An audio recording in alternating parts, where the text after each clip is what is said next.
Okay, let's check this out. Quick sound check as per the usual.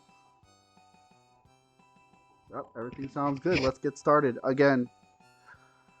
Super Mario Bros. Yay! I'm just kidding. I love this game. Pause this. This is all running and we're up to go again. We're back. Another round of Super Mario Bros. And I'm going to try really hard to win tonight.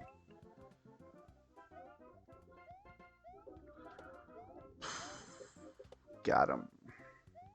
Jump. Come on, Mario, jump.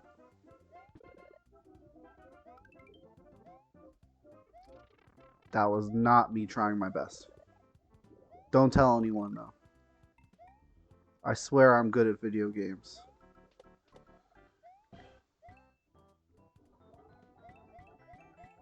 That Koopa's getting close. Alright. Get cooped.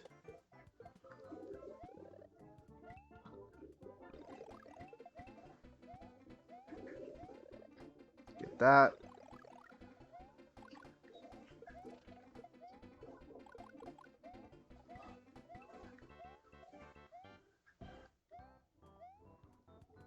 Yay, I love backwards jumping.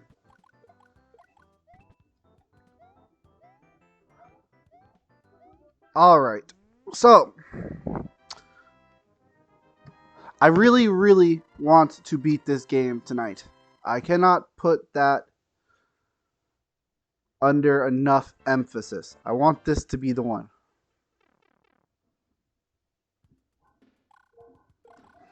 So I may play a little bit more slow than I usually do just in order to be as precise as possible.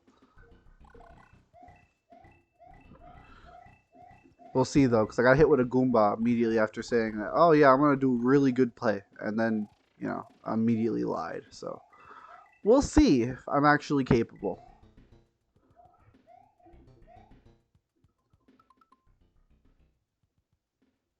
Well, we knew. I know I love you. Good night, Moshi.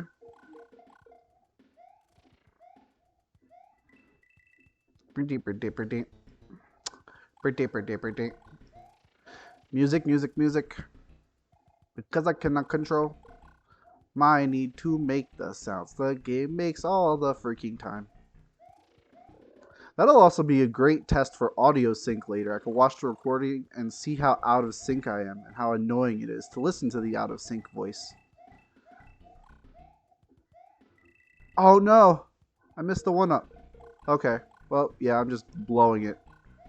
I've already decided I'm blowing it. Either that or I've decided I don't need that one up. I haven't decided which yet. We'll see later. All I know is that I figured out from the last time I played this that I either have to make it to Bowser with the Fire Flower the first try or I just lose. So essentially we're going to be working really hard to hold on to this freaking Fire Flower. But the hardest thing in the world is probably the random freaking Cheep Cheeps. To be honest, the random Cheep Cheeps right at the end of that 8-4 castle are really rough.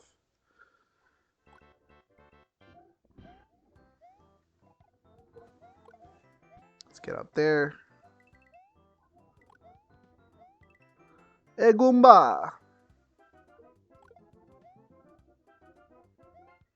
That was a bad jump. Come on. I'm going to get that coin. That coin is more important to me than anyone will ever realize, and I can get it now. Now I can't get it, actually. No, no. Okay, okay, I'm totally safe. Just get it. Nice. I want it to be happening tonight, Best. I'm trying very hard for it to be happening tonight. But I already missed a 1-up, so we'll see. Not hearing any game audio. What? I just did audio check. What? Who? What? Words?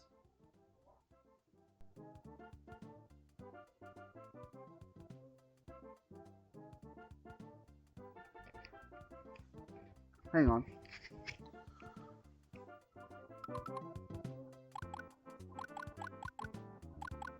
Okay, it's incredibly quiet because of the adjustment we made for the GBA. Why is the Super Nintendo so much quieter than the Game Boy Advance?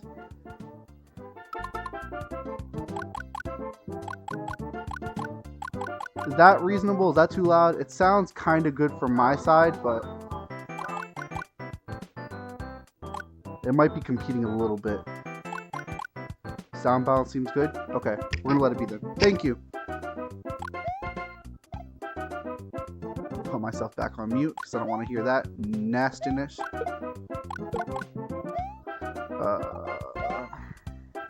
Anyway, yes, I'm trying very hard for tonight to be the night.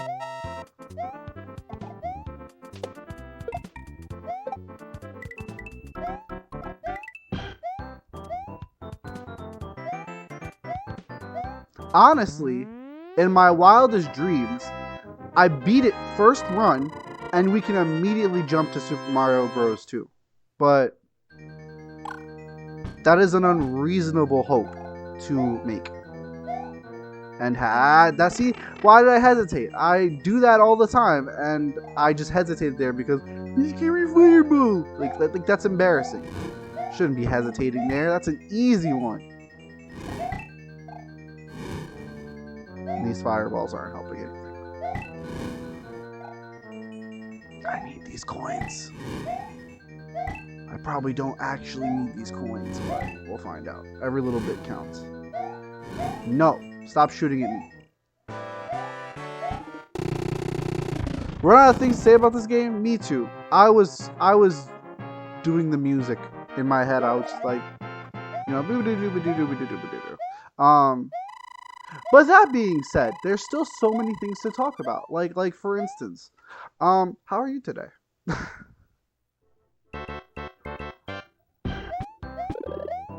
Get goomed. Get goomed, get cooped. Can I get a... That was just not nice. I didn't like that at all. I hated that, in fact. Ah! You see, he almost touched me! Yay, mushroom. Oh, no, I'm losing all those coins! Oh my god, this is really bad. I've gotta say, this is probably one of the worst freaking runs at the start of the game I've had in a long time. Which I can say from historical behavior, right? When I have a really... Okay, thank you.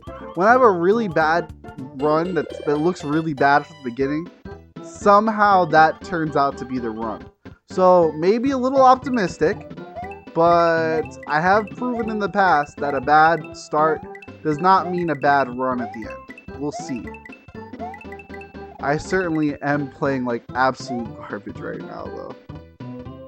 Boy, oh boy. Coins. Hey, it's me, Mario from Brooklyn. I don't know what I'm doing here. I heard this guy Bowser is, hey! Oh god! It's not me! I don't know what I was doing there, I'm sorry. I'm in a very good mood right now, so I'm just kind of vibing. Last couple weekends have been kind of rough on me. I don't have a fire flower. That's not good.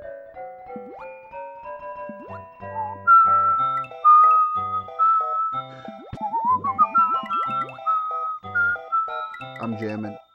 Do be jamming. Yeah, you know what? Let's just do this. Let's just pretend like the level is not interesting at all and skip it. Yeah, look, that blooper even wants to skip the level. He didn't even come towards me. He's like, nah, I'm done for the day. Oh my god. Have I gotten like that one wonderful day where all the bloopers just do the opposite of what they're supposed to do? It's wonderful. I love it when that happens. The bloopers make themselves a non-issue. I don't know how that happens or what causes it, because I would love to do it on freaking... is it 7-2? 7-2, I think it is? Ty, what are you doing out here? What are you doing out here, B-boy? What are you doing? Yeah, you good boy. But you're supposed to be going to sleep, ain't you? Are you awake? Go to mama. Go lay down.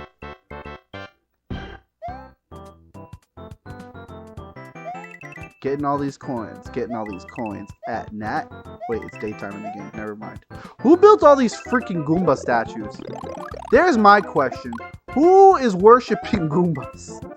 Is it the Goombas? Do the Goombas just live out here? Is this where they grow? Whoa, that's a lot of fish. Whoa, that's a lot of fish. I didn't like that at all. Yeah, but seriously, who is out here commissioning Goomba statues?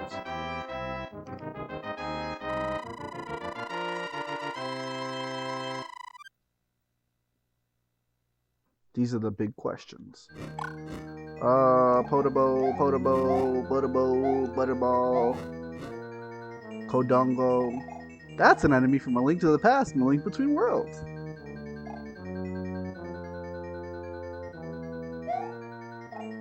I wonder, are Kodongos in a different game? I don't think so. They're basically your Dodongo. They're not Dodongo precursors. But what are they? Dodongo relatives? Dodongo cousins? Dodongo cousins? How do you pronounce these words? I just read them. Oh my goodness. Get shot.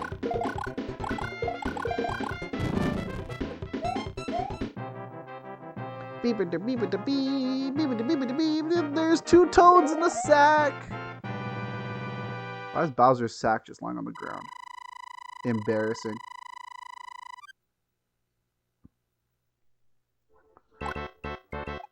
I gotta remember, it's very crucial, very critical in fact, that I do not throw a fireball immediately at the start of the next level, like I always do.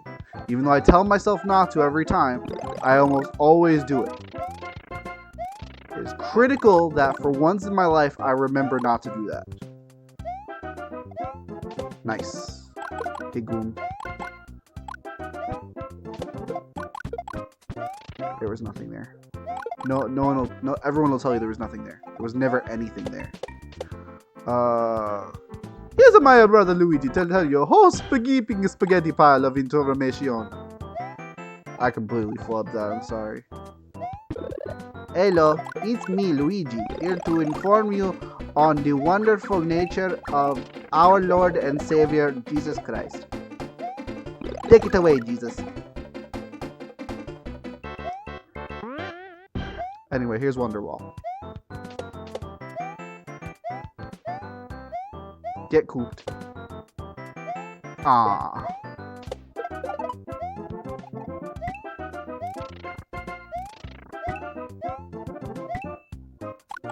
No. Do not. Thank you. Ancient. Oh god. I do not. I think. Isn't that the one where like it's got like the Brooklyn Mario voice, but Luigi's like super informative normal voice? It's like this is like he just talks normally. Like it's really jarring. Oh well, at least now I can't shoot the fireball. Yay! I'm doing such an incredibly good job. Oh, see, I'm glad. See, Best, you get exactly where I'm coming from. Yay!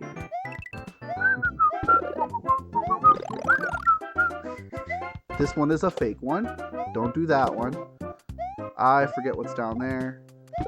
It's coins. That's what's down there. I'll take it. Yay, money! How many lives do I get from that? What do you mean? That particular Koopa shell? Every Koopa shell that is set up like that in this game is only 1 life. I'm fairly certain. There was not a way to get multiple lives from 1 line of Koopas. I don't think any place in the game was set up like that. In this game, anyway. I don't know. But you only get 1 from what I understand. And this level has 2. 1 is guaranteed in the beginning if you know how to do it. And the second one is a little tricky to get, but if you're fast enough, you get the second one. Which, since I usually miss at least one of those, we're actually in pretty good shape for lives, even though I missed the easy 1-2 1-up. Not in a bad spot. This is going kind of good, actually. So we'll see. Cautiously optimistic.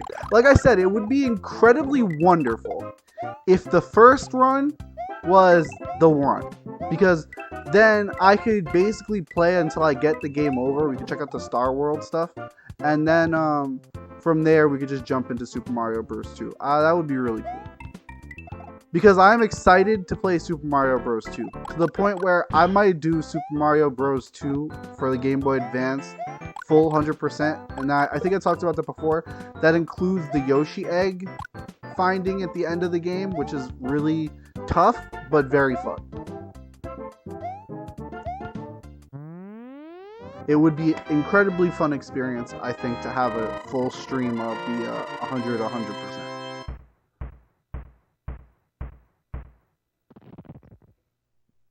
But we'll see what happens. It's very unlikely to happen like that.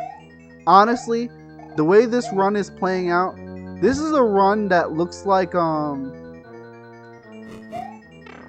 yep. This is a run that looks like you make it right to World 6 or 7 and run out of lives. This is a World 6 or 7 run. I can feel it. But we'll see. Maybe I'm wrong. Maybe if I believe in myself and with a tiny bit of magic, all of my dreams will come true. Anyway, Super Mario Advance, since it was probably the game that needed the overhaul the most, it had probably the most additions. First off, it had every level has 5 advance coins, which are these big giant collectibles. There's 5 in each level, and when you get them all, you get a 1-up. They also added a full scoring system, which was not in the original games or original revamps of the games. They improved the graphical improvements from All-Star even more. They added a bunch of random little like mini games. It's really easy to get 1-ups. Generally speaking, better visual effects. A lot of enemies have new giant... What? Why did that Podobo not get me? I call BS. Anyway, I hate. Anyway, they're giant enemies. There's more enemy variation, I think. Lots of enemies got visual overhauls again because of the graphic overhauls. Like Pidgeots are bluer, Ninjas are bluer. Obviously a music overhaul, which is really good. Honestly, I really like the audio overhaul. The voices, obviously, which a lot of people don't like, but I like a lot. I think they're great.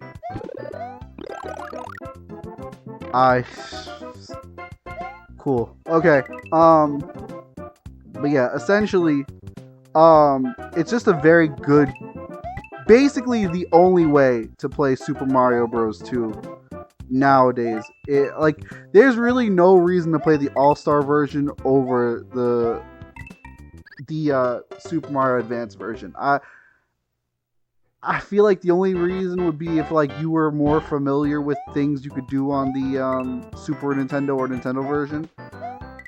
But I don't really think that game has anything like that, where it's just like, the physics are inherently better in the original version versus the remake. I'm pretty sure it's not the case at all.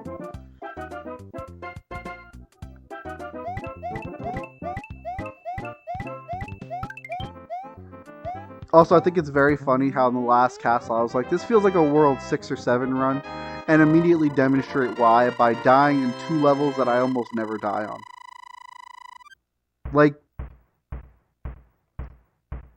That just really feels like it sums up exactly what I was talking about.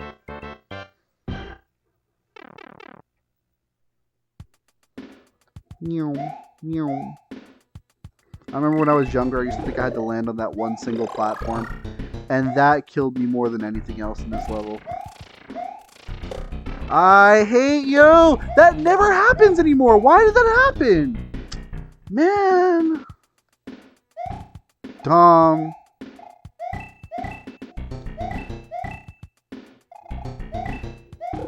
Go the other way. I hate you.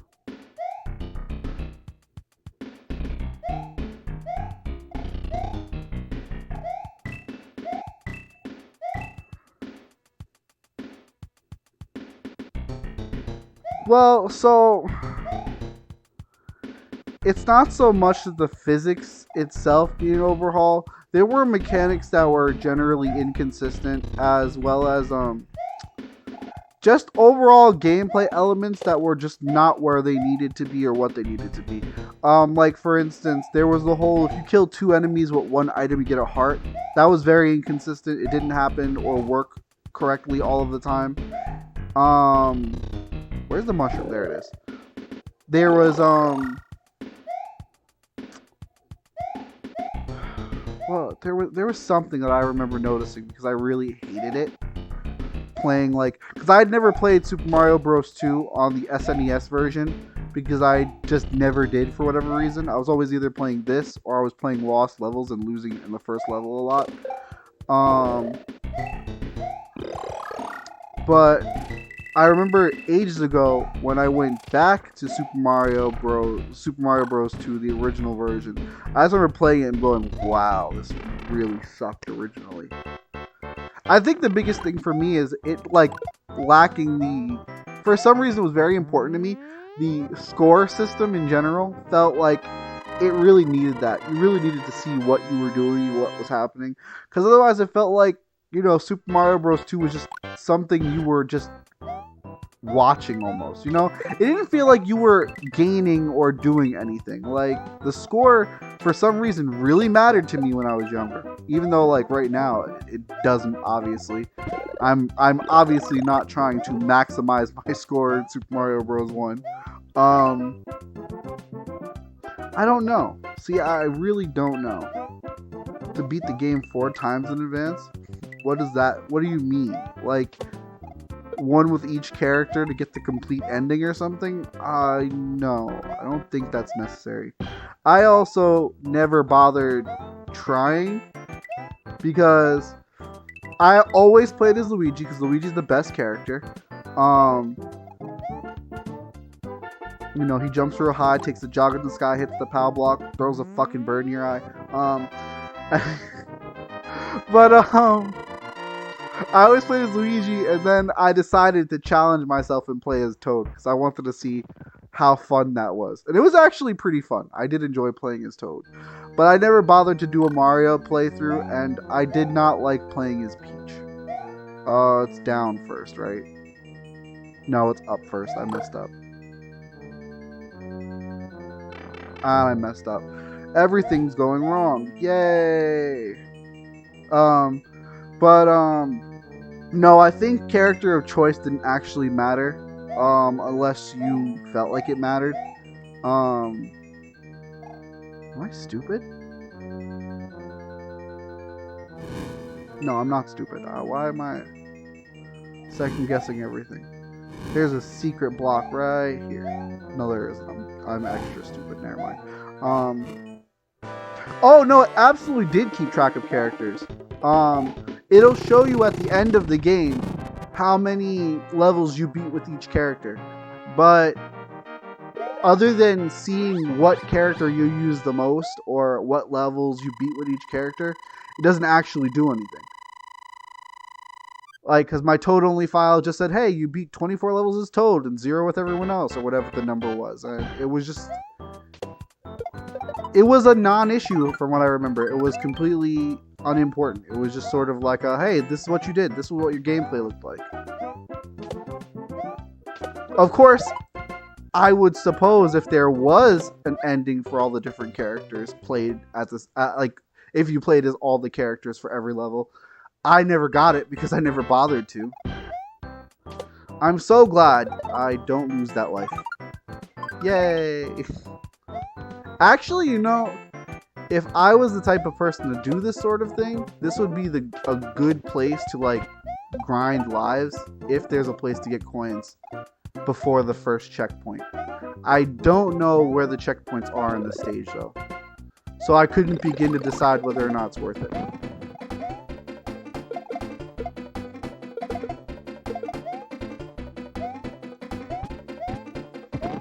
If I screw up tonight again, I will go out of my way to. Yeah, that level's really short. I don't think there's no coins from what I saw. But yeah, the only runs I ever really completed as different characters were the Toad run, Luigi run.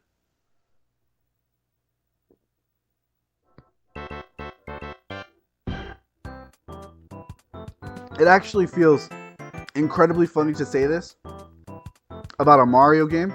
I hate the way Mario feels in Super Mario Bros. 2. Like, just playing as Mario feels awful and wrong, and I never want to do it ever.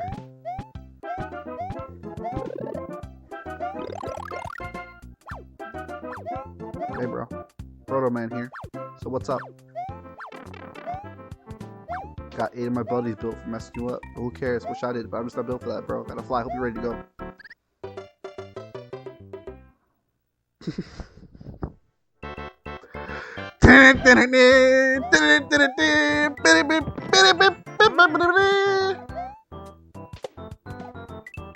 I wish I could stream Mega Man. I should get like a Mega Man collection or something that I can play on a console. Nice.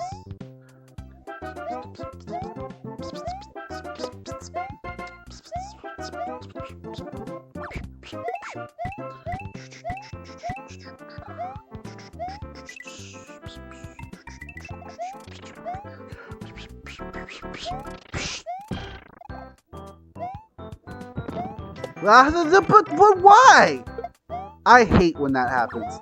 One of my least favorite freaking mechanics in the game. Hey, let me just turn the enemy around when you jump on him, because like he's chasing you. Isn't that great? The enemy is chasing. No, it's not great. Make that son of a bitch die. I really need to stop swearing so much. My apologies. Star. Is there a mushroom? No mushroom? Okay, I guess I'm going fast. Mushroom here, but first. I always forget! I've never remembered! Come on, Crouchio, you can do this.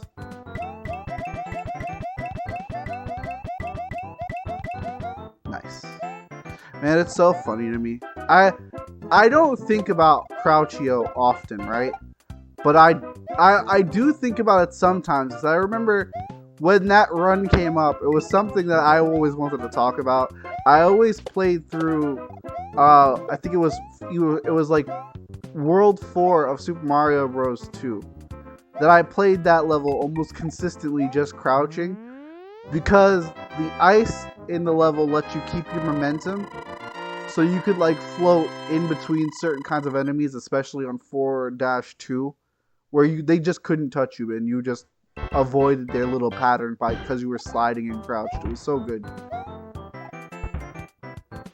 And it is incredibly enough what inspired one of my favorite levels I made in Super Mario Maker 2. One that I think is funny because I think Goulston absolutely hated it, and it was originally much worse.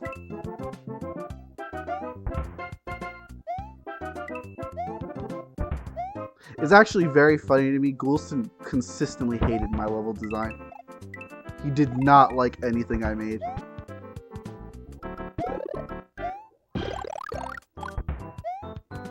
Can't please everyone.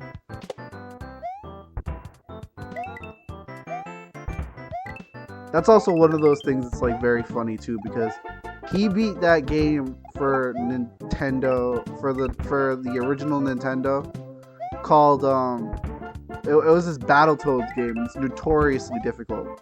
Like, how can you beat a game that difficult and then dislike a Mario Bros level?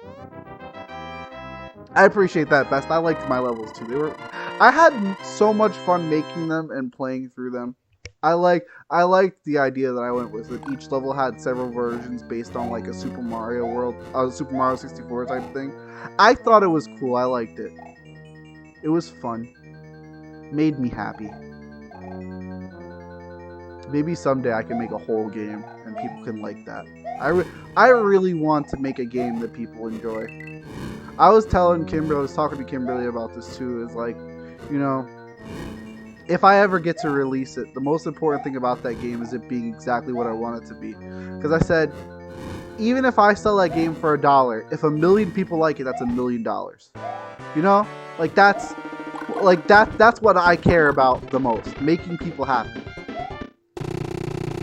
And so I would love to just make it and finish it and see what people think about it. I need to do that. I need to work on it more.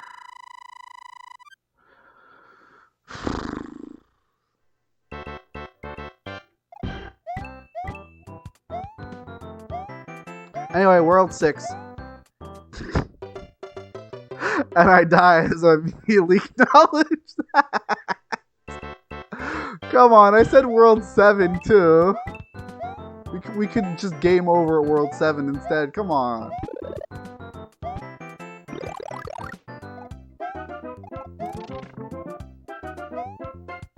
I will say this too, Best. You were very complimentary about my Super Mario Maker's levels. You were very nice about it.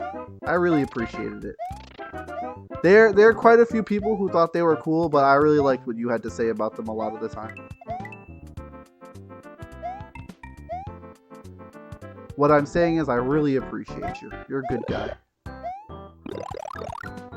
Whoa! I'm okay. Oh man, wasn't there a 1-up over there? I think I forgot about a 1-up. I found one like last time I played and then I forgot about it. That's okay. Actually, how long have I been streaming? It's only been 30 minutes already? Why can't all my runs that get this far be this fast?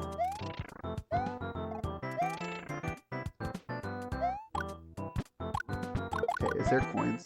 Coins? Yes. Okay. Is there a secret? A secret? A secret? It's money.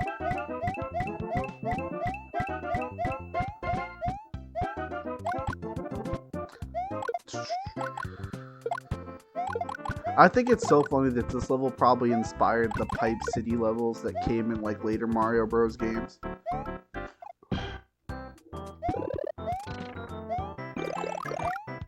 This is like the maximum amount of pipes they were allowed to use. Like if they would have suggested a level made entirely out of pipes, Miyamoto would have like had a heart attack. Like, are you crazy? Sideways pipes? Only for levels. Only for the end of levels, thank you. I feel bad. There's so many jokes about like Miyamoto being like really difficult about his characters and like the way he feels like the characters should work. But I mean, like, I feel like most people are like that about the things that they make, you know? Like, I know there's like a lot of reasons to be mad at Mickey Mouse, right? But originally, all the stuff that went into like protecting Mickey Mouse was from a standpoint of a creator who lost his character to a money-grubbing company before. You know?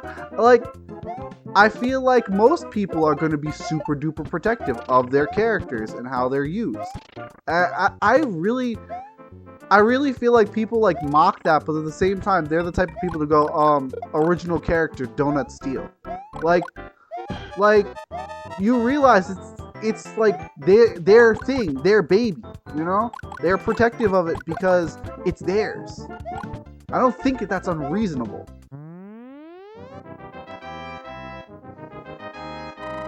But I don't know, a lot of people would just be like, oh, Nintendo fanboy.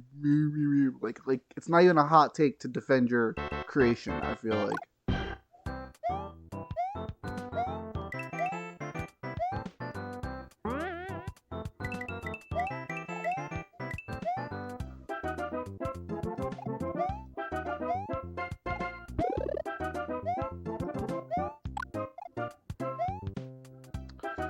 Man, it's kind of silly to just say something like this that is like super, super like obvious, but it really feels like, especially for these later levels, that these the first 3 worlds are actually not there to make things more difficult for you, but to prepare you for the castles. Like even like World 8 has like 8-3 is really good at giving you the power-ups you need.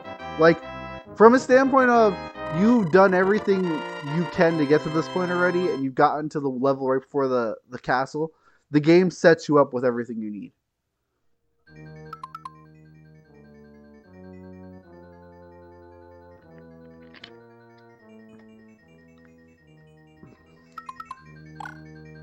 Alright. Jump, jump.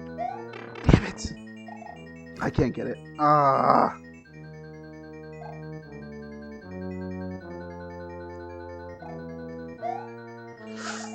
Come on.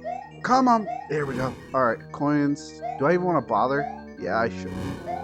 Never know. They might come in empty. Man, I think this is the first world with hammers, though. I think best bet would be to... Usually I jump at a specific point and it skips most of the hammers. But for some reason, I'm really feeling like this time I should just run straight under. Like, I shouldn't risk it. I should just run straight under. Nope. I should have jumped. I instantly saw that I should have jumped. He gave me an opening and everything. That's painful. Alright. So... Yeah, okay. Just forget about the mushroom. It's best just to go for it. That fire bar is literally a bar of entry. No pun intended. No. No. Oh! If I had not jumped, would I lived? Would I have lived? Would I have lived? I don't know. Because he moves in an arc. I felt like I might have lived if I hadn't jumped there. And I'm dead. I'm not dead. Oh my goodness. I'm going through very, very difficult chain of emotions right now. That was settled for me without my consent. Yay. Alright. Go, go. Keep your pace. I don't know why I did that. I should have just waited. It's fine. World 6 is the end, I guess.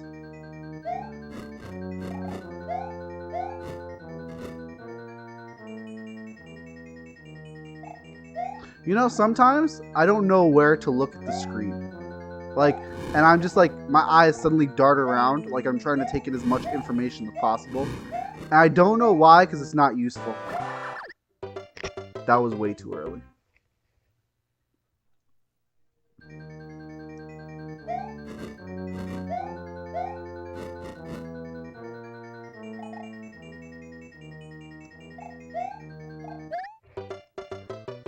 Man. Come on. I'm gonna try to get the mushroom this time. Got the mushroom. Get down. Jump. I jumped too far. The mushroom was a waste of time. Whoa. Oh yeah. An extra coin. Jump.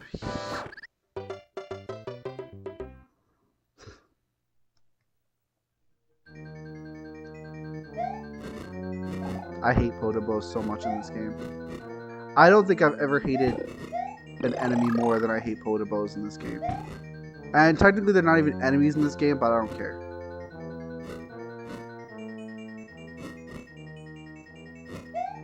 I'm keeping this mushroom, and I'm getting to World 7, because now it's personal.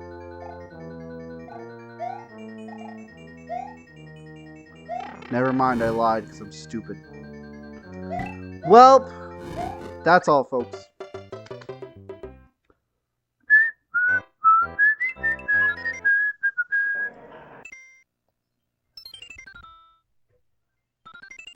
Alright, so it wasn't the first run. I tried my best, but it wasn't. I always forget which button it is to delete the file. Alright, but it took me half an hour, roughly 40 minutes to get to that point. So that gives me, if I play at my absolute best, at least 5 potential runs to win tonight.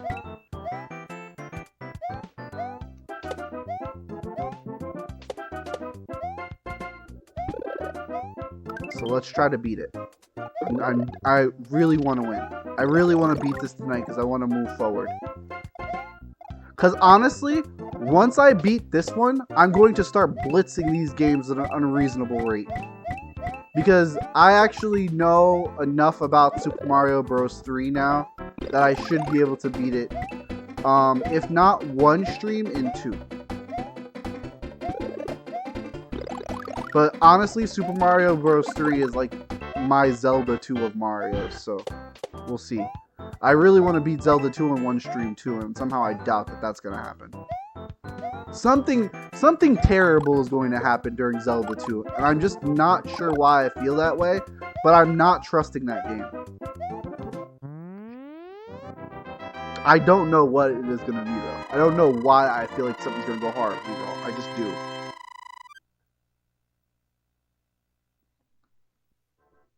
Well, you got plenty of time to get hype. It's next weekend. I don't know why I'm so afraid of Zelda 2 right now, considering that my second experience with it was much better than my first.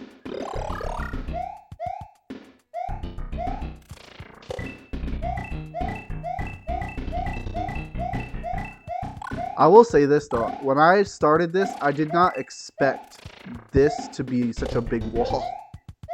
I didn't think of any of the games that were on my list to be like games that I would need multiple streams for. I didn't think this would be one that would go this long.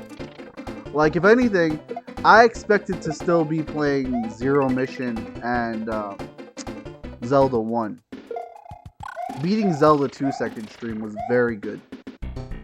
Zelda 1? Did I say Zelda 1? Beating Zelda 1 second stream was very good, is what I meant to say if I did not say it.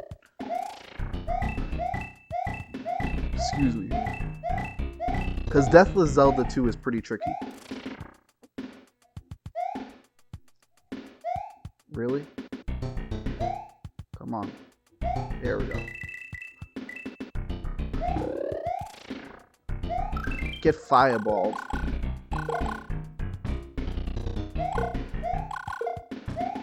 Can I hit that jerk? Zelda 1 was 2 streams, but only because Zelda 1 Deathless is a really long process because you have to go out of your way to be extremely careful, and being extremely careful slows it down. No, this is actually this is the 3-week mark. This channel has existed for 2 months now. This is the start of month 3. And I've played a game every week. And so this is basically section 3. Not basically, just is. This is section 3 of the stuff. So I don't know why I'm keeping track of it so carefully, but I think it'll also help give me an idea of how long certain things are going to take down the road. Because, I mean, eventually we're going to get to games like 64 and Galaxy. I'm probably going to do Galaxy 2 and then the Green Stars. That's going to take a long time. And I'm going to be honest, Best, I'm doing Galaxy 2 Green Stars specifically for you. Because you really wanted to see me do it the first time I streamed Galaxy 2. And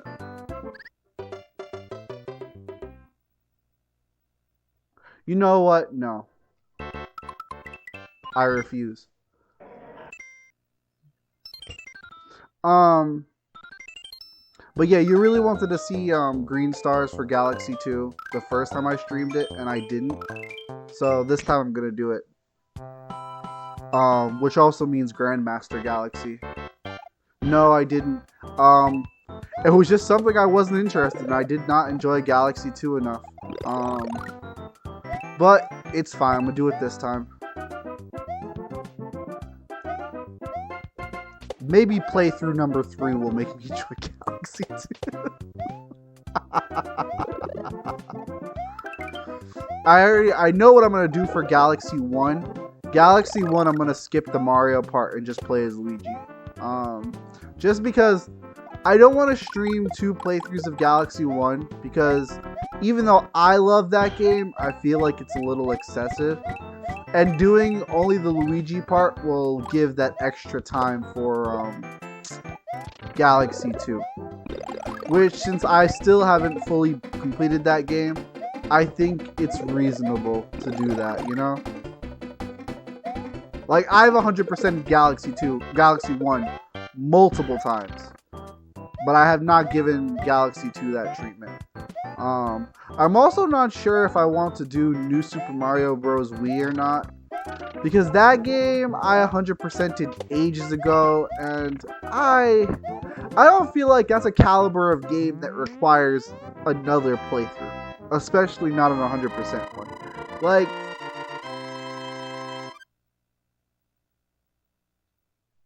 yeah, I'm not sure.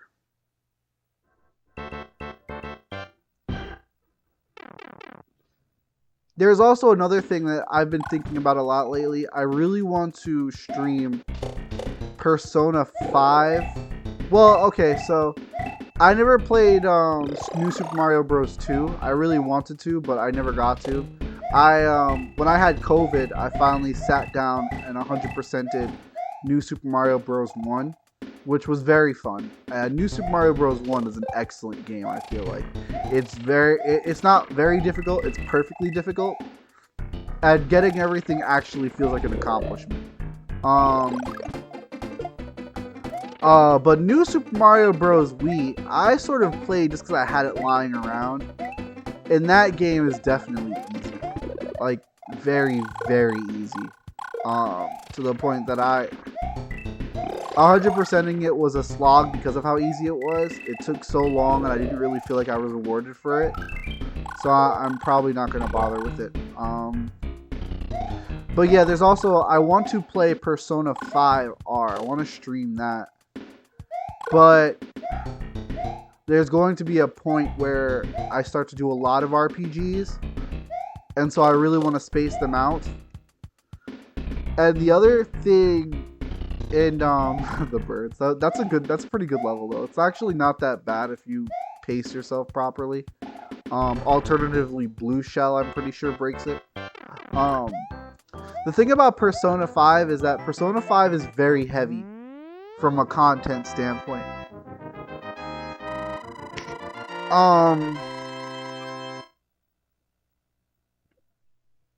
It's very heavily adult themed.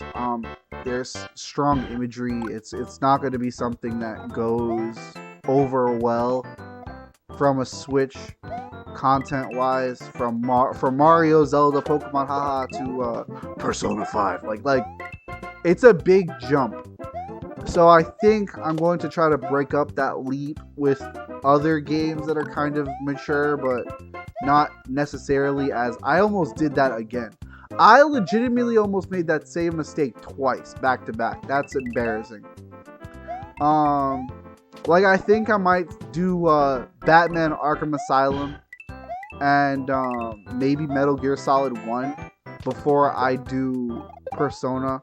Because those games, while kind of heavy, are not nearly as heavy topically and situationally as Persona is, in my opinion. Like, Batman is your obvious, oh, okay, got a bunch of crazy people trying to kill you, but I mean, it feels very minor compared to a lot of the theming in Persona 5. Persona 5 is just so good, I really want to replay it, especially since I lost all my data for it. I can't believe I'm gonna... I'm essentially going to 100% Batman Arkham Asylum for a third time, and I'm excited to do it. That feels like psychopath behavior. Like, all Riddler trophies and hints for the third time. I'm looking forward to that. But I think that's I'm gonna start mixing in games like that. It's not a huge amount. Like, it's just a lot from the average 100% standpoint, because not a lot of people talk about stuff like this. But I'm gonna put it out there. This might be a hot take. A lot of the stuff that you have to find for like the Riddler trophies and the Riddler like riddles and stuff in Arkham Asylum,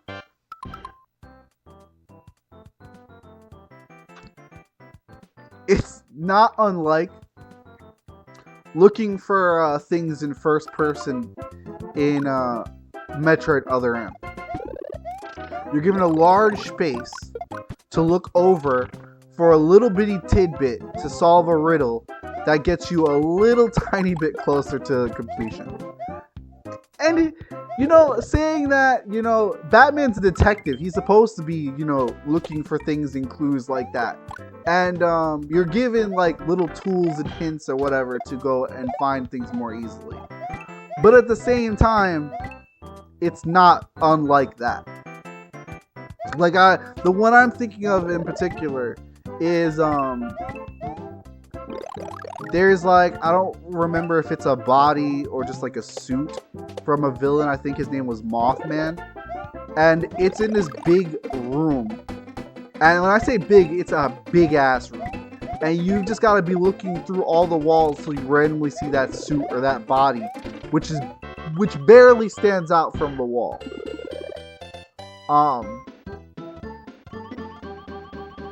So it's kind of needle in a haystack sort of thing.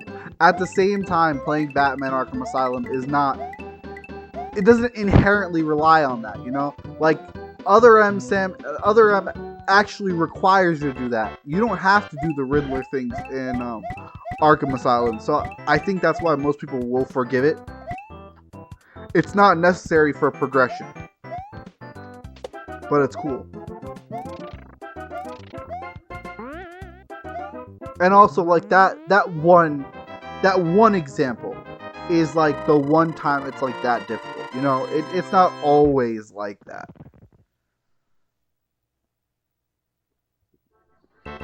I wouldn't like downrate it. Like, I wouldn't say, oh, this game's collectibles are easily missable and not interesting at all. Oh, 4 out of 10. No. That's not what we're talking about here. But it is worth noting that that's pretty much a very similar in style experience to that. Oh, did I break the bloopers again? Sick. Oh no, I only broke that one. Lame.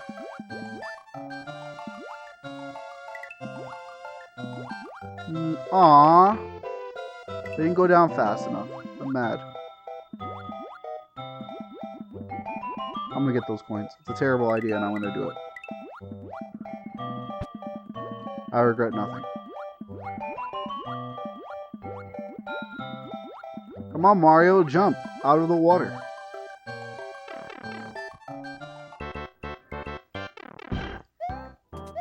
I'm also still on the fence about, like, not streaming Other M. On the one hand, it might be good to, like, 100% Other M just once and for all. And I never have to pick that game up again. But also, playing Other M. I don't know. Which, actually, on a somewhat similar but very different note. Still need to do hard mode. I don't need to do anything I don't want to do, okay?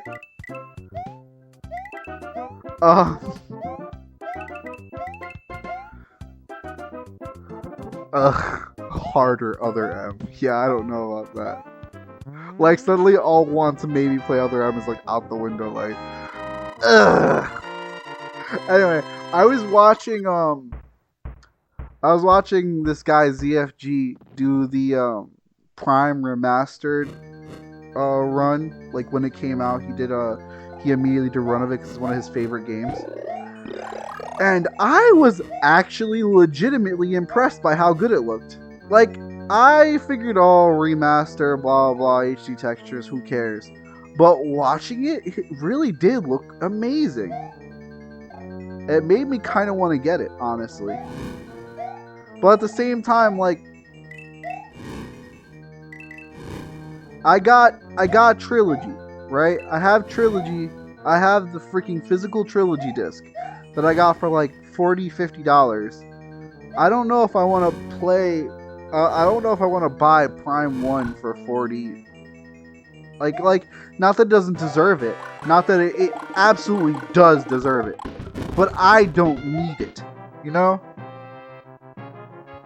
Also, you actually played hard mode Other M? That sounds terrible. I'm gonna be honest, it sounds disgusting.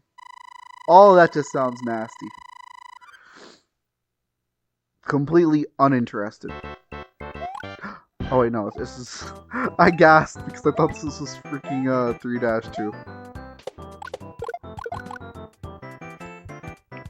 Right, and that's the thing, like, yes, it's definitely worth it, and I can definitely see the visual improvements, and it's a lot, it's a great game, but, like, I don't need it.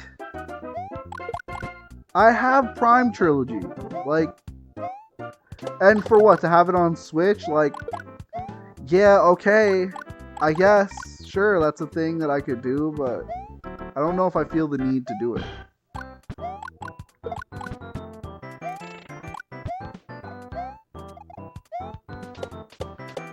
The other thing is too, like, I will do a lot of things to support Metroid. So if buying it also, you know, gives Metroid a leg up, that's also something I kind of want to do too, you know? It's like, yes, this person clearly... Why?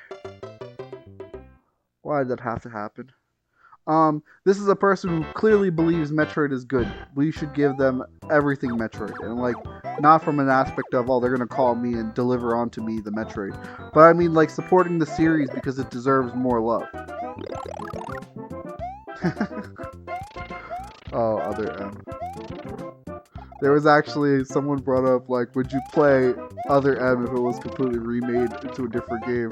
And it was like, I mean, yeah, of course I'd be willing to do that, but at that point, why not just make a different and better game?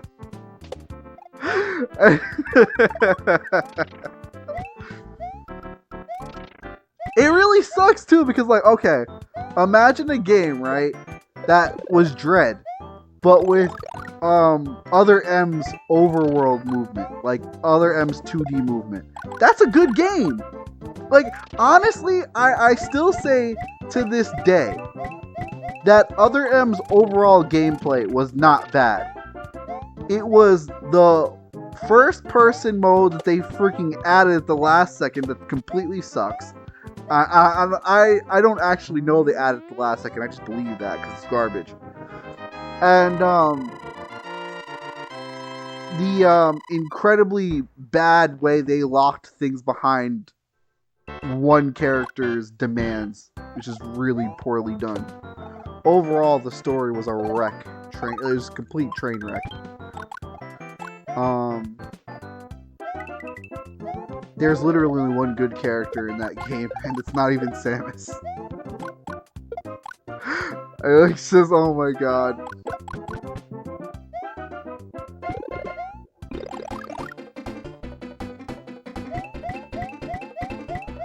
I don't know. Other M is it's such a tough thing to talk about.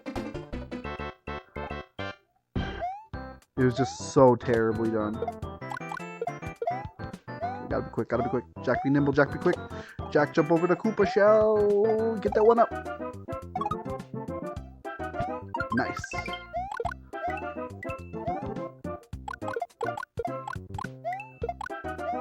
Yes, exactly. Remember me. He's the best character.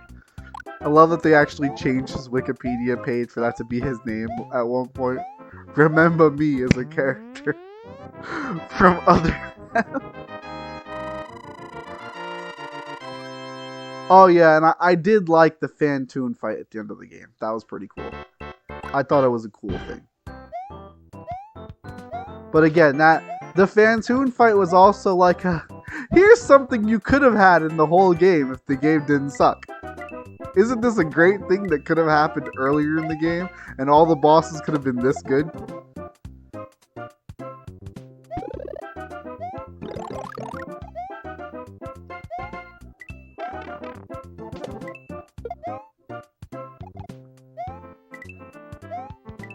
I think one of my favorite things about Nintendo and things that they've done is they took Metroid Prime away from Retro just to go, oh yeah, anyone can make a good Metroid game.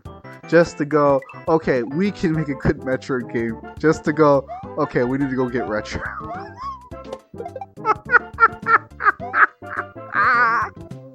Like, I really want to see Prime 4. And I really, really want there to be a leak of what Prime 4 looked like before they had to scrap it entirely. Because I have to know, what was it they were doing that was so awful they actually had to own they didn't know what the hell they were doing? You know what I'm saying? Like from a standpoint of, they literally stopped letting Retro make these freaking games that were doing incredibly well for the series until like Prime 3 changed a bunch of things, and yeah, that was definitely like not ideal. But like in general, Prime series very good, and they're just like, no, we don't need Retro, and Retro isn't going to do anything anymore. To then just have to go back like, you need to find Retro fast.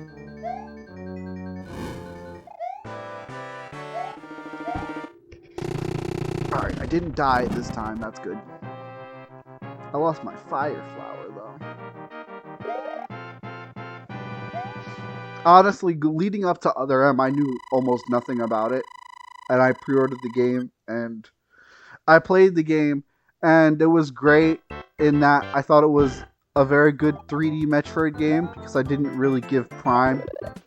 Also, I actually figured out the other day why I didn't like Prime. And I figured it out, and it's because I accidentally did something that I wasn't supposed to do. I didn't know that on my first playthrough of Prime, I didn't know that you were supposed to get the gravity suit before you got into the underwater frigate. I didn't know that somehow. And I was in the frigate without the gravity suit. And so I didn't know why the game was so bad and I couldn't move in the water properly, and it felt really terrible exploring the frigate. So I unintentionally skipped the gravity suit.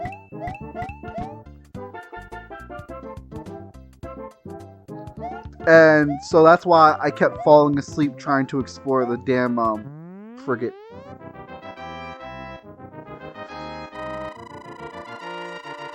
And I think that's why I didn't realize it until watching ZFG play the other day, and he's like, oh, I've got to go get the gravity suit first. And I'm just like, oh my god, the first time I played this game, I didn't have the gravity suit, did I?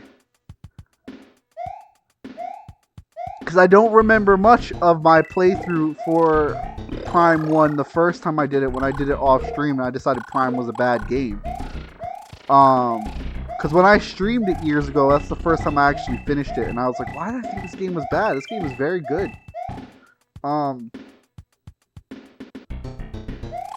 Yeah, I got to the underwater ship without the freaking gravity suit, and that completely bodied my experience of the game. And I didn't look things up because I didn't want to look anything up.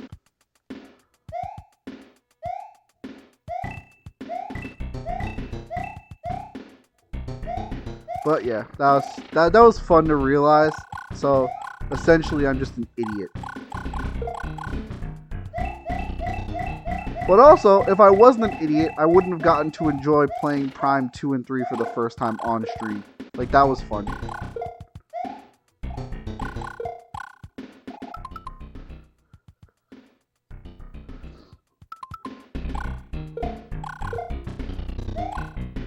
Man, remember when you could relieve reviews? Nowadays, you hear that Pokemon's a masterpiece, even though it's a buggy mess. Best Pokemon game ever. Sold a bajillion copies. Probably the best-selling Pokemon game since Sliced Bread. Honestly, couldn't imagine not playing it. Anyone who doesn't play it is a loser. Every Pokemon review for Scarlet and Violet. Yes, exactly. I should stop complaining about Pokemon during my Pokemon streams and just complain about it every other time. Uh, Besides, we were talking about Metroid while I'm playing Mario. I mean, like, I'm already breaking a lot of rules. Like, let's be realistic here.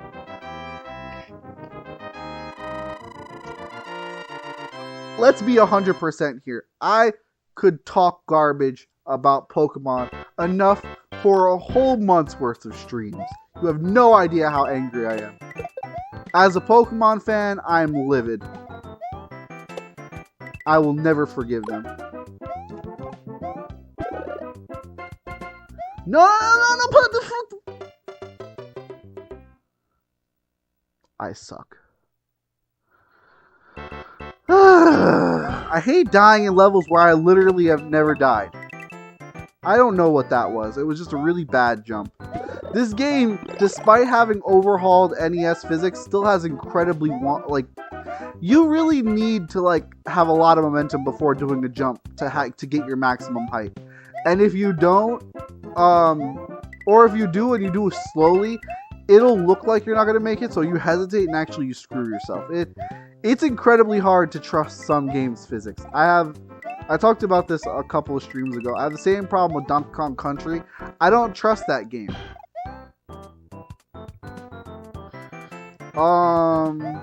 No, I don't think so, because this doesn't feel like playing Super Mario Bros. 3. Super Mario Bros. 3 is smoother than this. I think this still has a little bit of wonky physics, because they did try to keep it kind of true to the NES game. The physics and hitboxes are definitely different, but I think it tries to emulate a little bit of what it used to be. Just kind of to respect the original game. Personally, if they had scrapped the original game except for the levels, I think that would have been fine. Personally. Because God, NES Mario physics, especially the original Mario physics, are just terrible.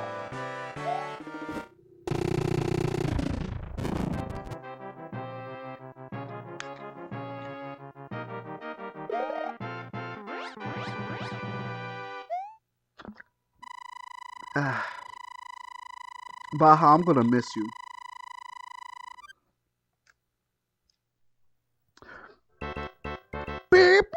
I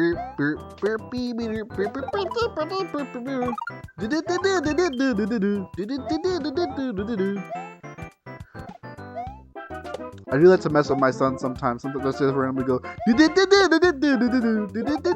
he just goes, stop it. It makes him so angry for some reason. Yeah, you know, I was thinking about that too. When I eventually do Sunshine again, should I do all the blue coins? Because I did do that when I played Super Mario Sunshine for my son, so he could see what the game looked like and watch me play it. I did all blue coins, and it wasn't terrible, but for some areas it's kind of annoying. I don't really know if I want to do that. I think I'd be fine and satisfied with doing just 70 stars.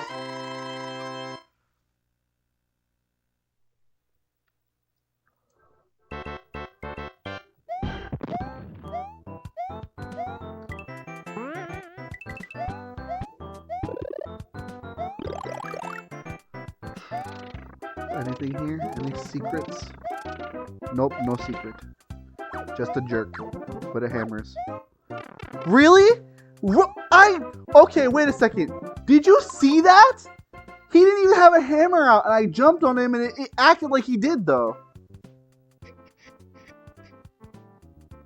I'm mad. I'm so mad. I literally lost that mushroom for no reason. That was BS.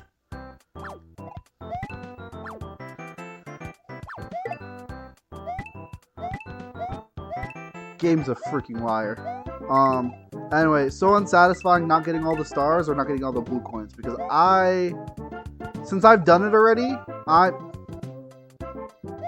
don't need to worry about being satisfied. I literally have a file that's 100% clear. I'm not going to feel bad about not having every one that I've done be 100% clear. So unsatisfying getting the coins? Yeah, absolutely. I agree 100%. Still mad that there's people who think, actually, it is real content. Like, no, it's not. having blue coins does not equate the same way to having actual stars. Get out of my face.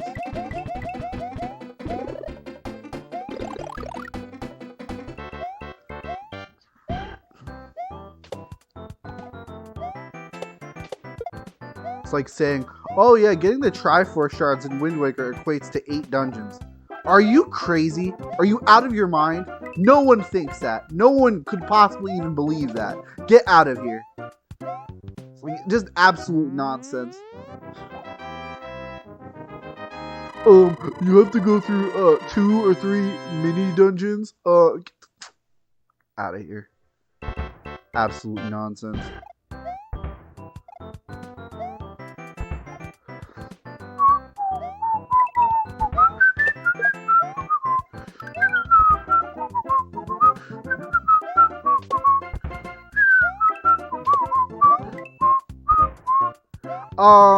I don't know.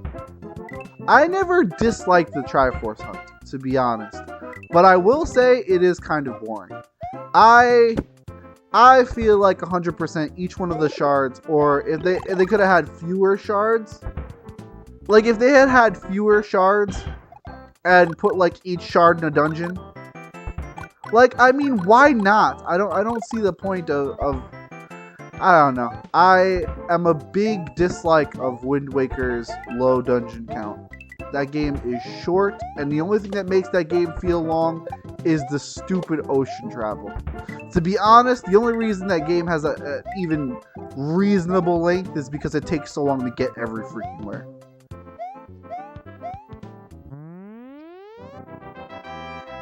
And here's a hot take.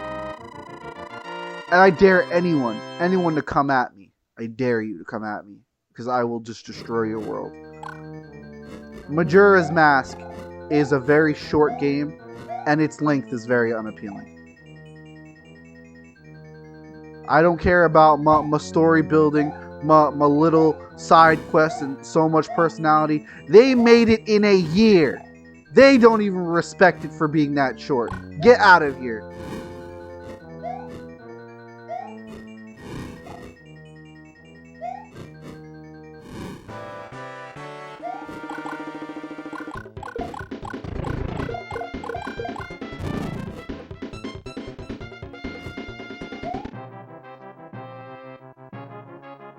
I also hate having to be the person to say things like this about Majora's Mask, because I love Majora's Mask. Also, I definitely fell asleep more than a few times sailing, only to wake up with Link nearly drowning because a Gjorg tackled my ship. Like, that has happened legitimately multiple times.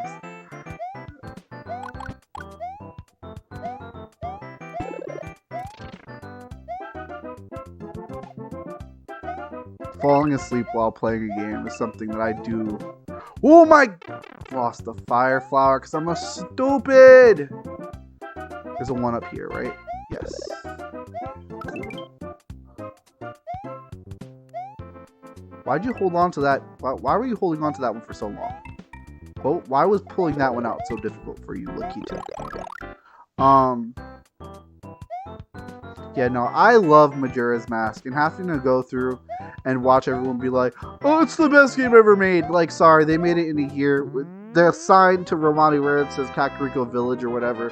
I mean, there's just things that I will not forgive people ignoring about the game as far as, like, flaws. And then for them to have more dev time to improve the game and they somehow made it worse. I don't know. Majora's Mask, man. Majora's Mask. I love that game so much, and it's... I reasonably shouldn't.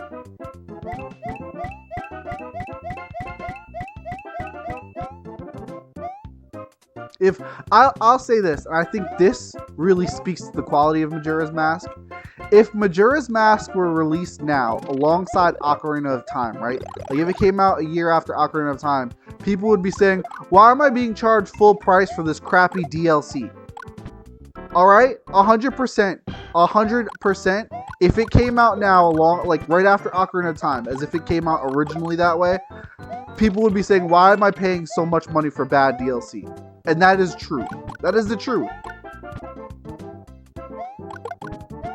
You cannot make and do things the way people did back then with games like that, and they be treated like the same way they were treated back then.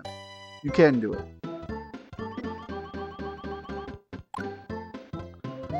I mean, all the people who were shitting on Tears of the Kingdom before it even came out, they're like, this game is just going to be DLC, and it's going to be garbage, and I can't believe people are excited to pay $70 for this game. And the amount of people who openly admitted, yeah, I was completely wrong about that, please buy this game, don't believe anything I said with my uneducated opinion.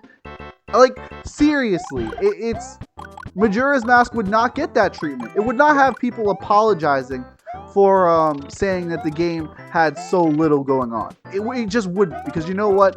If they said that from Ocarina of Time to Majora's Mask, they'd simply just be right. Majora's Mask is Ocarina of Time DLC, 100%.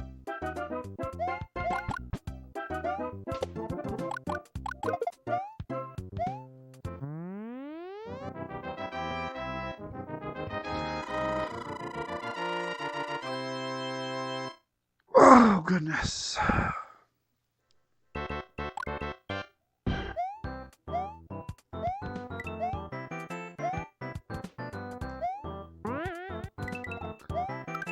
We're doing really good with lives right now. Also, Best, are you a big fan of Majora's Mask? I actually don't know.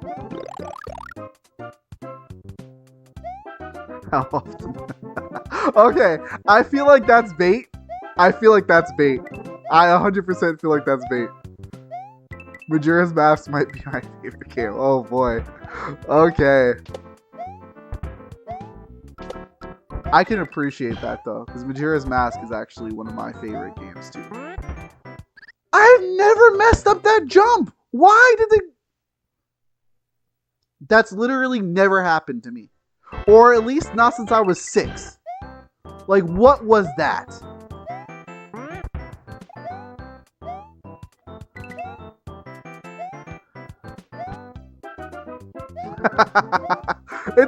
Listen, Best. It's okay, but you're wrong. I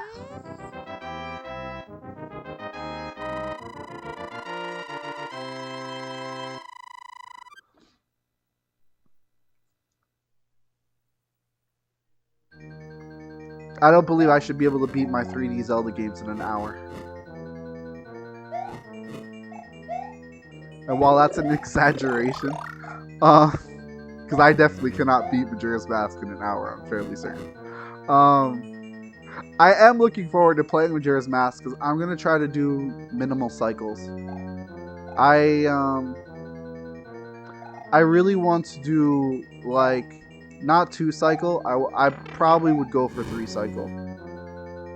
Alright, I'm going to do this first try. Ah, I lied! I'm so sorry for lying. Why do you hate Ocarina of Time? What is your problem with Ocarina of Time? Because I'm interested in your opinion on Ocarina of Time because people widely consider that to be one of the best Zelda games. So I want to know why it's so low for you.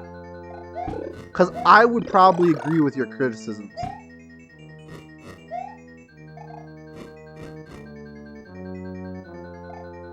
Phantom Hourglass would be a very enjoyable game if it wasn't for the Temple of the Ocean King. Oh my god, that really hurts that game so... Oh, I hate fire bars. Fire bad. I caveman, fire bad.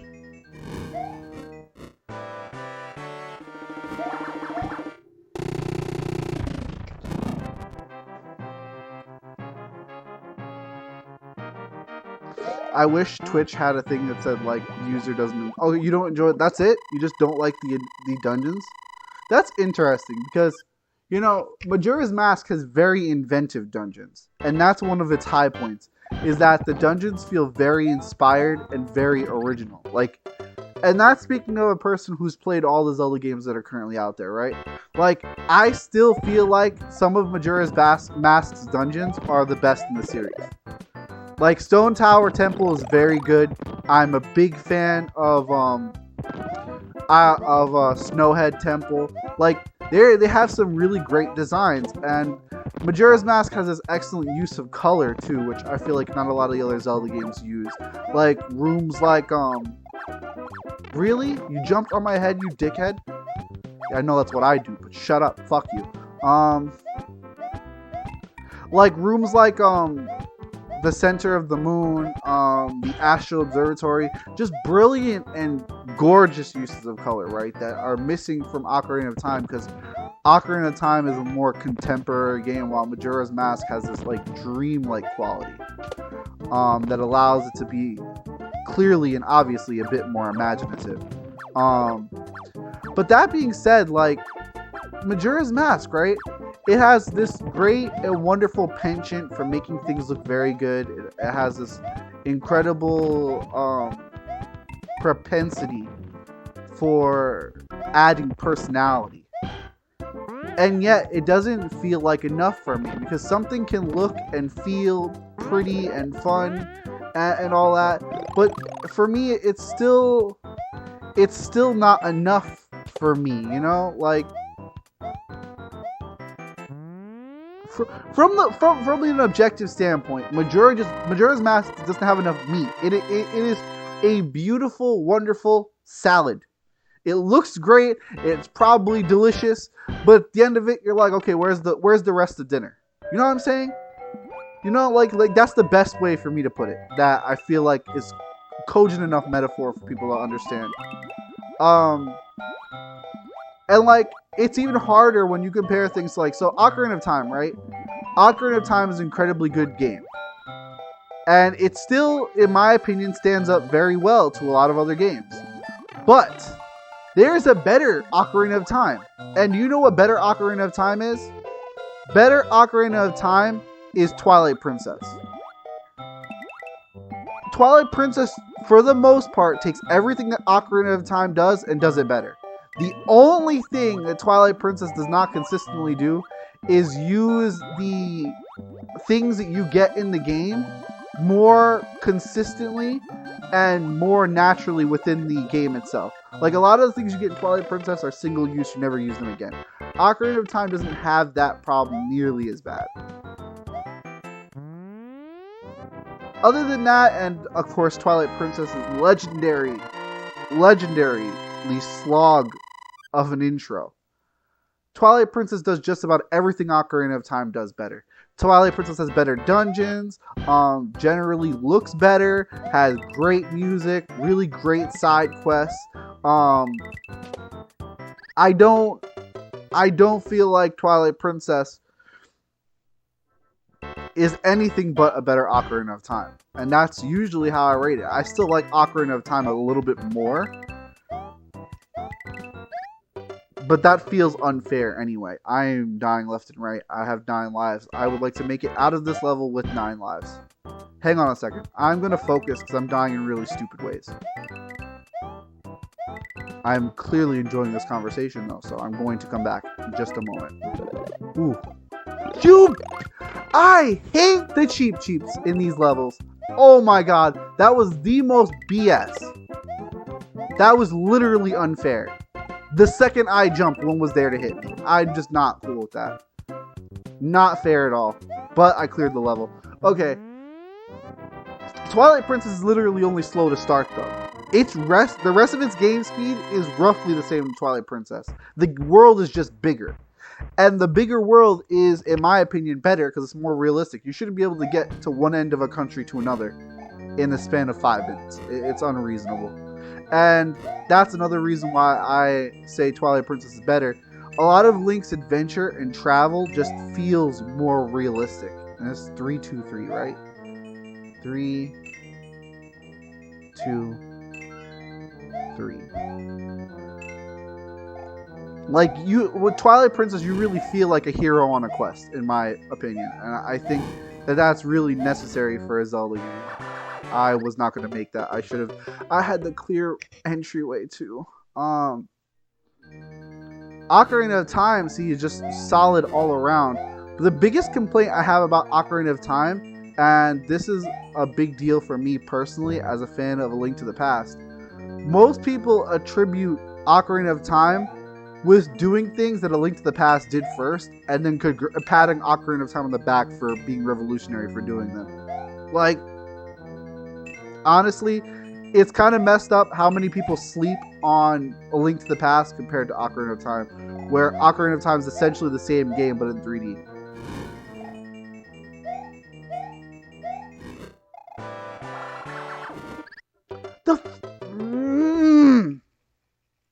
I gotta check my phone. Hang on, because I think oh no, it's Discord actually.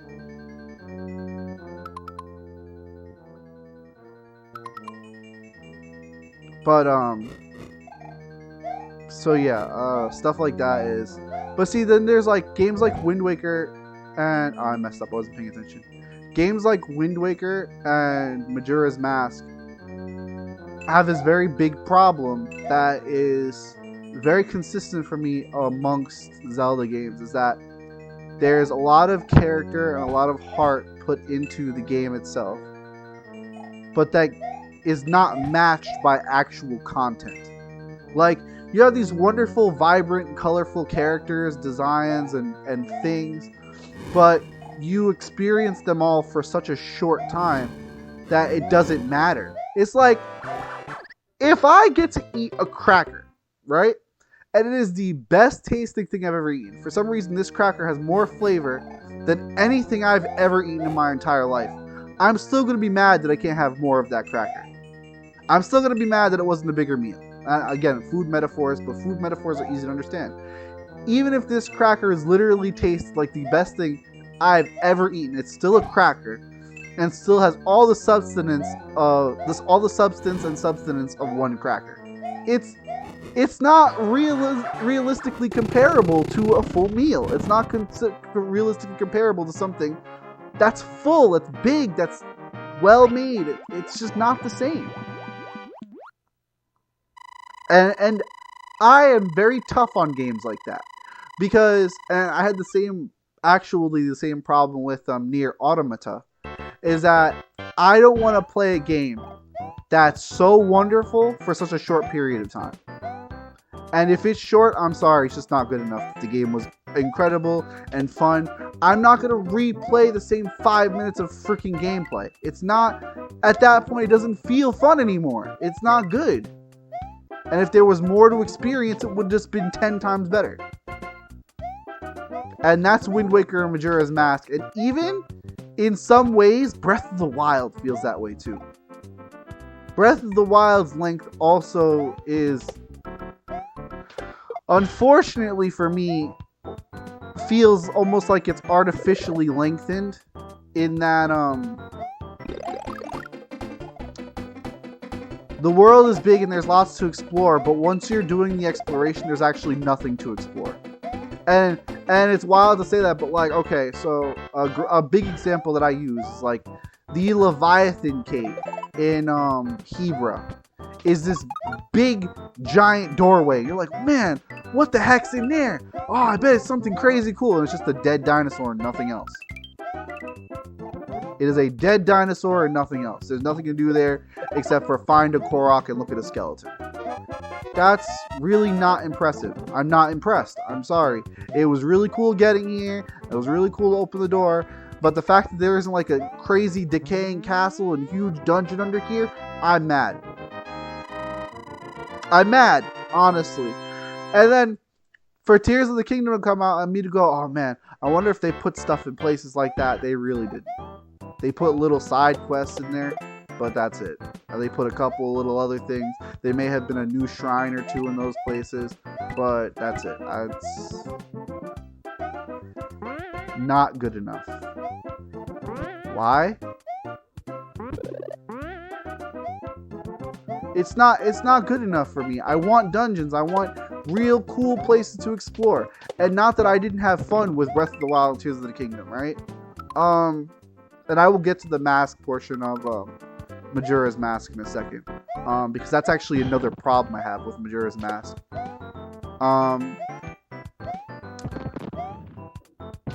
Oh my god, that was lucky. That was very lucky. Come on, keep being careful. Keep being careful. I think I can actually clear this level. I could clear this level. Okay, this is the tough spot. Oh, I blew it! It's not about a reward, it's about an experience. And see, that's important. Like, it's not about the reward, it's the experience. Like,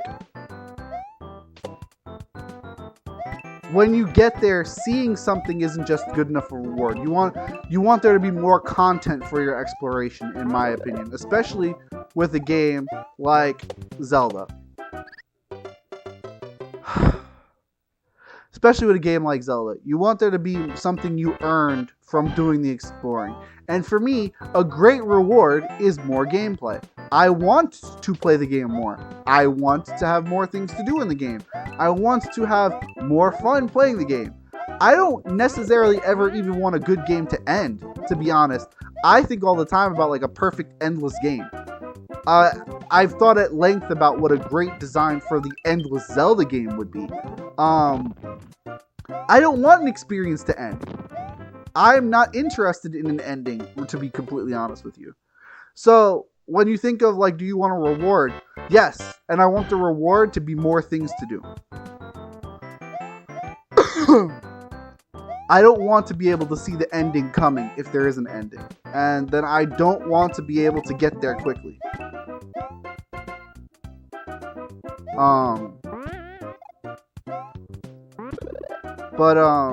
Yeah, so in regards to stuff like that, you know, oh my god, am I really gonna just die on 8-2? Please do not let this be the end of the game. Please do not. I want to win. Where was I? Because I lost my train of thought, panicking over this. I should not be dying before getting that one up, to be honest. It's embarrassing that I am.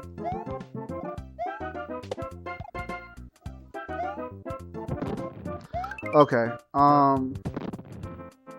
well, to discuss the Majora's Mask thing a little bit more, too, since you mentioned all masks. All masks is actually an inherent weakness of Majora's Mask. Because here's the thing, right? Here's the thing about all masks being necessary, right? That means it's necessary that you completely trivialize the final boss. Because guess what? That final boss fight between Fierce Deity Mask Link and freaking Majora is completely garbage. It's literally tap the B button to win. And there's two different types of reaction to this. My reaction when I first fought Majora and I just mashed B with no strategy to beat him and it worked, I was incredibly upset. I was so disappointed. I was literally mad. And I was also like 13 at the time, so that visceral reaction might have also been exacerbated by the fact that I was a child. But then Kimberly's reaction was, when she got all the masks, she was like, I deserve to have won that fight easily. I did a really good job playing the game. Which is valid. You know what? Fine, that's valid. That is a valid thing and way to feel about it. It would have been so much cooler to me if the fight got harder because you were so strong. It would have been so much cooler if it was like a completely different fight because you were fighting as a deity. Like, honestly. Like, I have the same problem again with not Tears of the Kingdom, with Breath of the Wild. You go through all the effort, right, of going through and clearing the dungeons, and you think something crazy is going to happen. What does it do? It actually cheapens the boss fight by making the freaking... I hate when that happens so much. It's such a BS. It cheapens the boss fight by taking away half his health bar. Doesn't make the fight more interesting, it just makes it easier. Which makes sense along with the lore for that game, but No. Was not with it. I'm a very different person than I realize most people, though. I'm sure a lot of people don't agree with that. I'm sure a lot of the stuff I'm saying about game length in general is hot takes. Stuff that people do not agree with. I know because a lot of people have felt like I've been saying ridiculous things since I started giving these opinions on these games this way. Since I entered my stage of talking about video games on the internet, It's always been like, you're insane, you're dumb, you're stupid, you don't understand the point of games.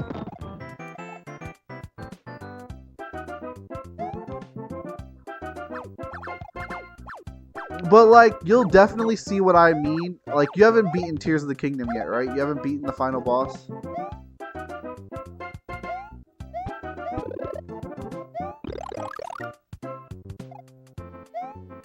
No, I mean, even if you did feel that way, it's a valid way to feel because most people really feel that way. The double shot again! God, that's so... I hate how freaking pseudo-random that is. It doesn't feel consistent at all. Okay.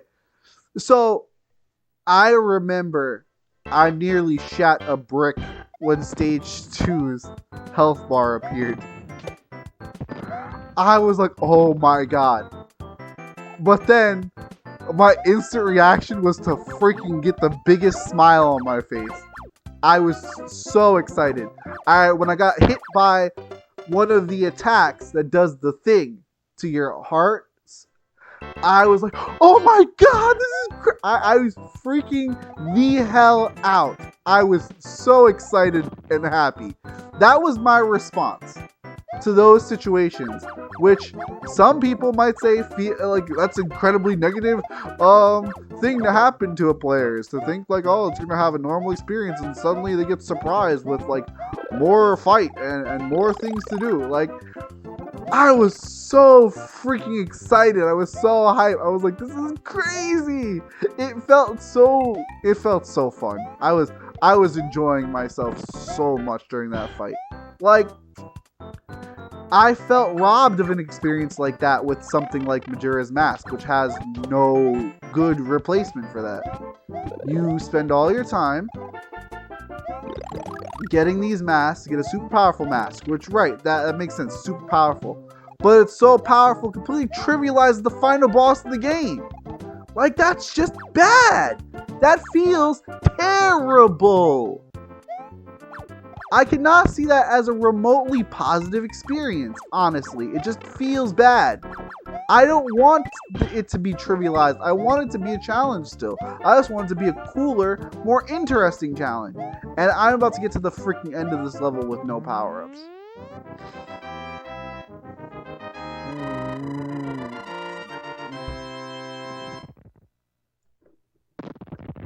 I've got 3 lives. I've essentially burned an hour to get to this point in the worst way possible. Incredible. Okay, so let's just remember my way through the castle. La-di-da-di-da. Because I still got 3 chances. I could just get the axe. This is pipe number 1.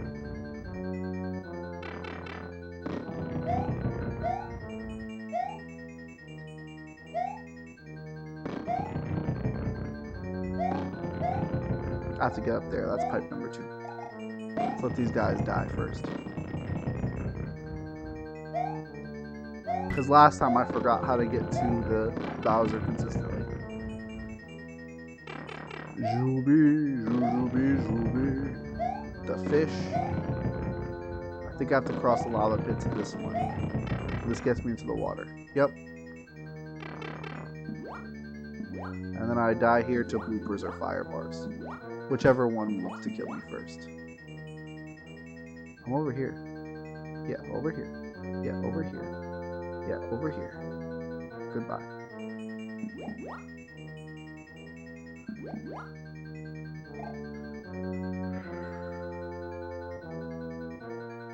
I love the ruins in the background. It's such a good thing. I love it so much. Okay, then I just don't get hit by a fish here and die to this freaking hammer, bro. Alright, 2 more chances. See, the thing about that is, like, okay, so you play the game, right? And let's say you play the game, you're a 100% person like me, and you want 100% to mean something, but you don't necessarily know what that means. Like, for instance, Korok Seeds. It makes sense that the Korok Seeds gives such a ridiculous reward, because at that point, you have thoroughly explored everything in the game. There's nothing more they can give you, really. Like, there's nothing they can do to improve the gameplay you have beaten the game. You have absolutely crushed the game. There's nothing else they can give you. So it being like a terrible little award and literally a poop trophy, like honestly, it makes sense. Because what more could they give you? What more could they do? Like paint Link gold? It's essentially the same thing. You know? But that's not what this is talking about. Collecting the masks in Majora's Mask is a core gameplay mechanic. Right? So by not playing the game and not getting the masks, right? You get a harder, more difficult ending that is just generally, in general, it's more challenging and therefore inherently, so mad at myself. Alright, I'm so mad at myself. I wanted to at least look Bowser in his stupid fat face. And I'm gonna die in a really stupid way in a second. I'm just certain of it now.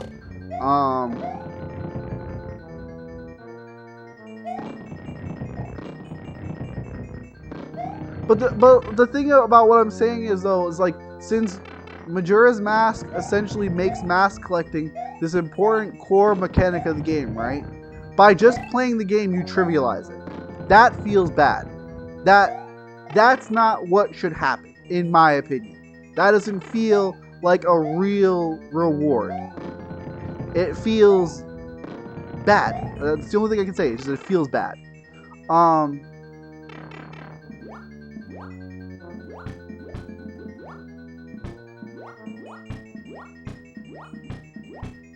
Yeah, I knew I was gonna die in a stupid way.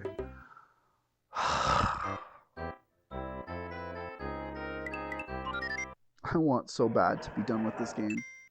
Not because I don't like it, not because I'm not having fun. It depends on the game.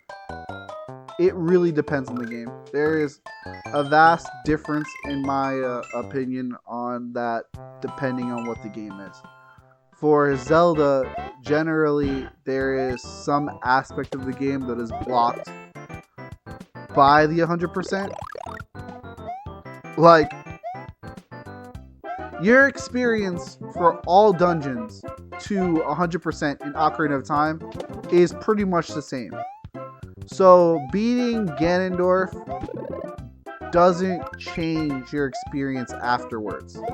It does nothing for you. Unless you really need those heart containers, you know?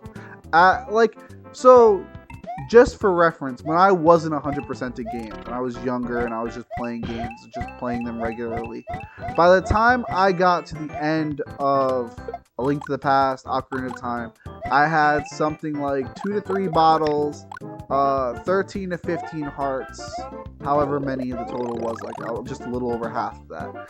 And most of the upgrades or items you could get up to that point. So, at the point where you are to that point in the game, you can beat the boss the same way, whether you have less or more hearts, less or more Skulltulas, less or more collectibles. It's the same. So it depends consistently on how does it affect my gameplay. And Zelda games, it doesn't usually. Like, playing Tears of the Kingdom the way I did, right? I played Tears of the Kingdom essentially low percent for most of the game. And what that entails is that I was finding shrines and marking them, or I would complete them and then just not use the spirit orbs or just get stamina.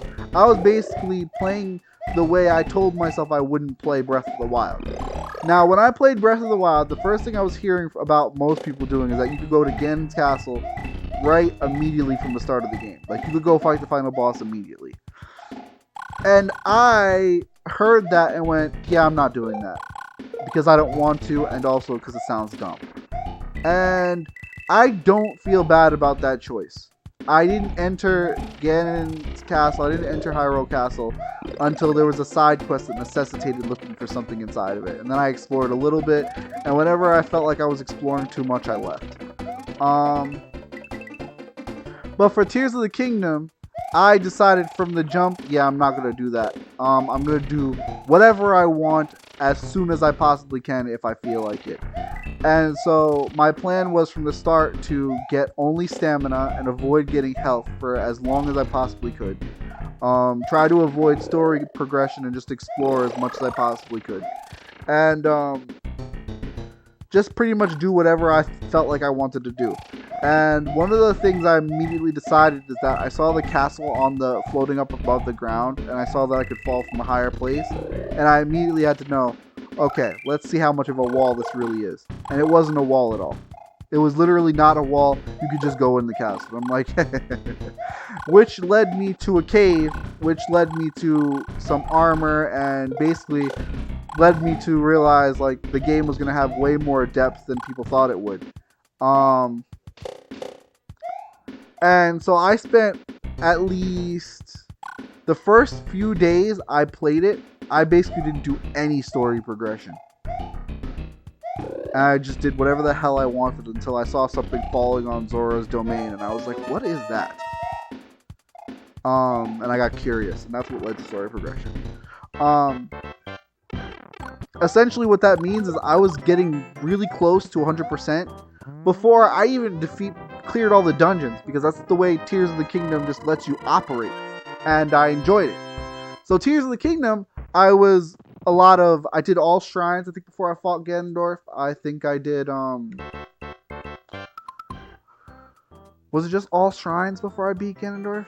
Yeah, I did all shrines before I beat Ganondorf, I'm pretty sure.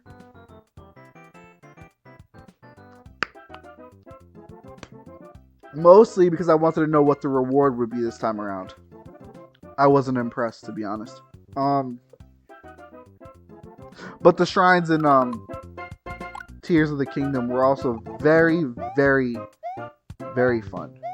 They were shorter, which made me think, okay, maybe I'll get more dungeons. And yeah, okay, I guess I did.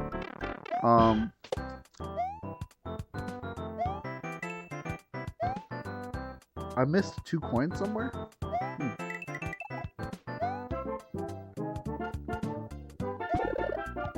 But anyway, essentially to answer your question, yeah, it really just depends on the game. It depends on what I think is required for the game.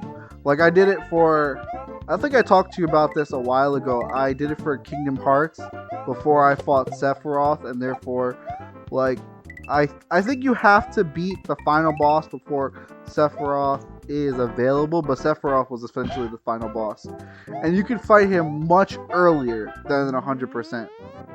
But I waited because everyone was like, oh my god, Sephiroth is such a nightmare in Kingdom Hearts. He's so hard to beat. And so I grinded up to 100%, got the Ultima weapon, had all the skills, and then I fought him and he was trivialized.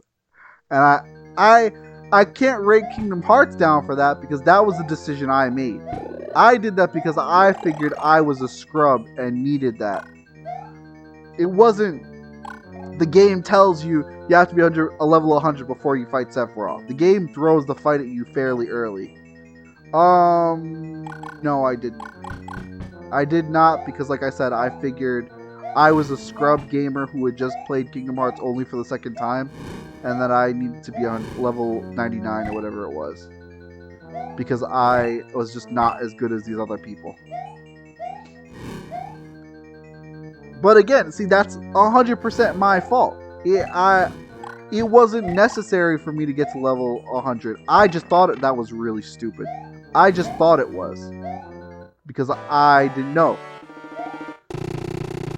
But a person playing a game like Majora's Mask is not going to know that the Fierce Deity Mask is super duper powerful.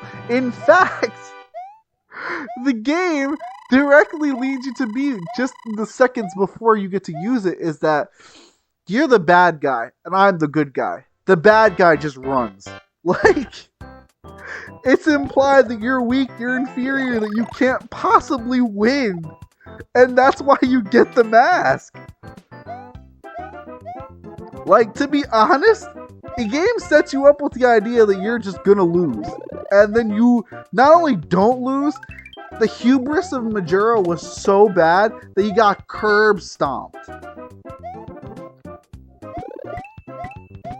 Yeah, and see, yeah, that's true.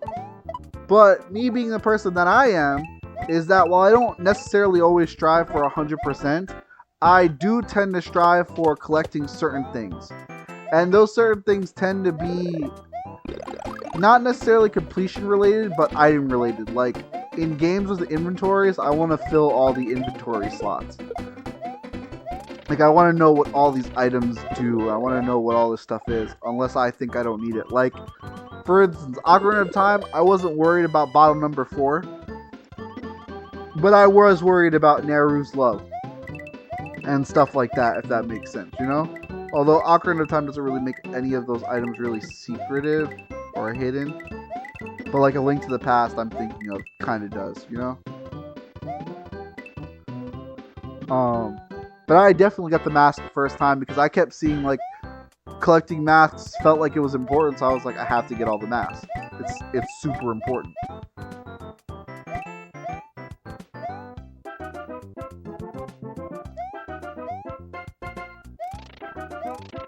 But again, my experience is very different from most people because I play games very differently than most people. I actively choose to challenge myself when a lot of people are just like, nah.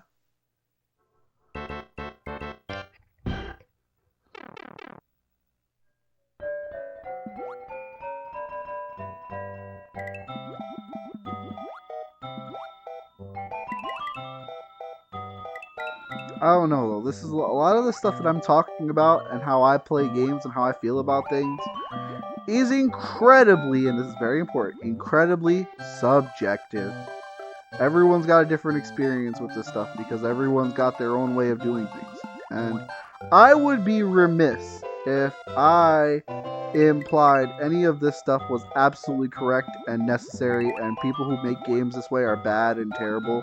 Like, I definitely don't think that I'm right or like that I am like 100% the authority on the way things should work in video games. No. I said while playing Yellow last week that I think it's really cool and good that people get to enjoy. That was the worst flagpole jump in history. That people get to enjoy Scarlet and Violet and have fun with it, and they're not held back by the way the game is. I wish I could do that. I envy them because part of me wishes I was just playing right there alongside of them. And, you know, people will be like, well, the only thing stopping you is you. Yes, you're absolutely right. But also, me is pretty important to me most of the time, even if I imply he's not. And I feel like my reasons are incredibly valid, so I'm not going to sacrifice those reasons for anything. Not even for a misplaced feeling of,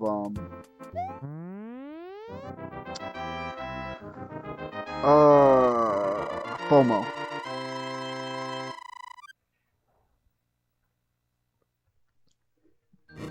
Ten Lives, World 2. I'm really mad about what happened at the end of that freaking Bowser Castle. I'm been talking about the Zelda stuff the whole time, and I've been acting like it's not a big deal. But I'm mad as hell I failed that jump. I literally only failed that jump because I panicked.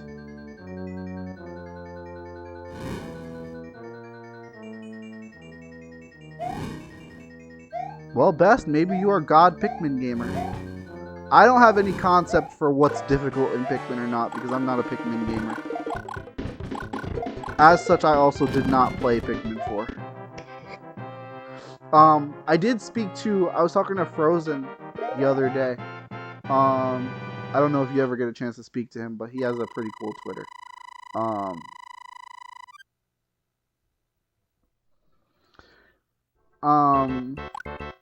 But anyway, yeah, he was saying it was pretty good.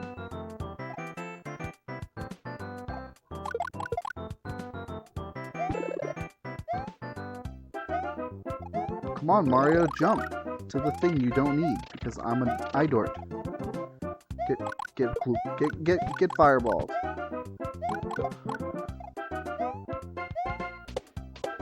I mean, if you've been playing Pikmin for as long as you say you've been playing Pikmin, it's definitely not unreasonable to believe that you're just good at the game. I'm sorry, it actually seems incredibly reasonable. You must be good at the game. Accept your skill.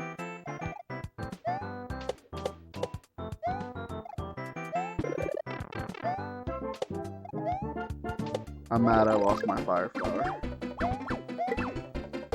But at least I got this mushroom. Jump, jump! Super Mario makes you jump, jump! Crisscross and make you... Anyway. No one knows what I just referenced, and that's probably for the best. They might ruin it. Also, there were a lot of songs about jumping in that time period. There's that one. There's Jump Around. There's the one that's not about jumping around, but the background is like jump, jump, jump, jump, jump. Like so many jumps. All about jumping in like the 80s.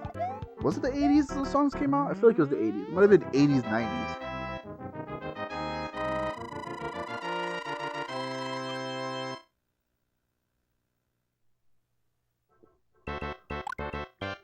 Alright, get cooped.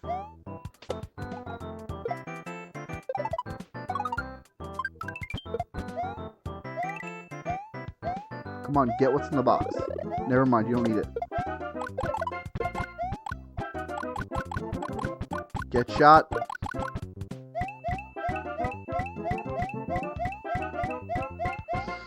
Oh, I'm never actually upset when someone catches my references.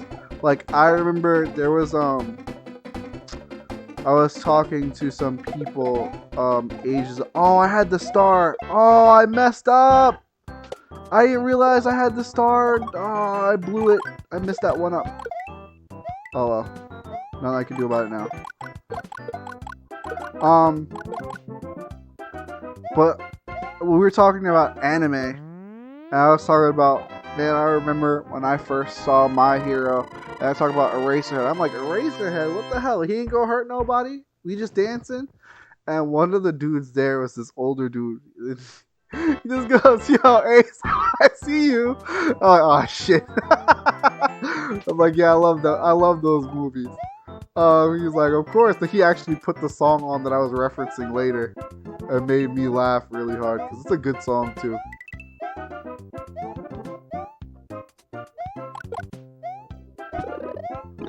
But, yeah, I actually love it when people catch references like that. It doesn't happen because I reference things that adults who are like 30 years older than me are the only ones who would recognize it. And those adults would not recognize them where I'm living now, because those are things from where I used to live, not from here. Like, ain't nobody gonna know what I talk about if I'm referencing... If I talk about Beach Street, ain't no one gonna know what I'm talking about. In fact, most of the people who reference whatever 2 Electric Boogaloo don't even know what the hell the Breakin' series was about. They don't even know about Breakin' 1. They just know that whatever 2 Electric Boogaloo is a meme. They don't know the movie Breakin' 2 Electric Boogaloo. It's just, there's no concept for these references.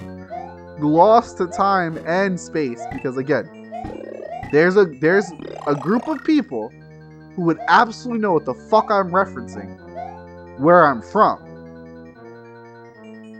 To the point where I would talk to my cousin. I don't get to talk to him anymore, unfortunately, but I would talk to my cousin about movies and shit that that was BS.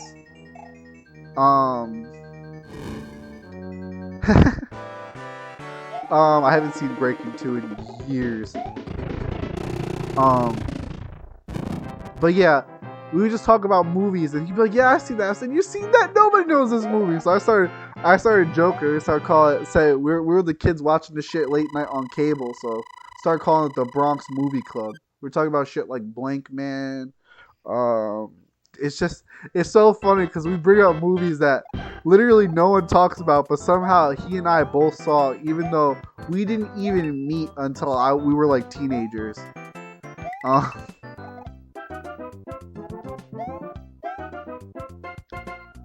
Like, I don't know if you ever seen it. Have you ever seen this movie where Arnold Schwarzenegger and Danny DeVito played twins? And there was like this implication the whole movie that they looked so much alike. It was like really weird. They were like twins separated at birth.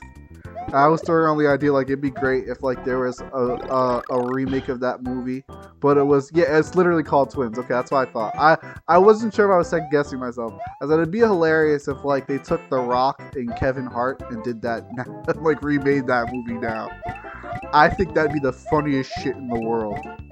Just because I'm into stupid ass shit like that.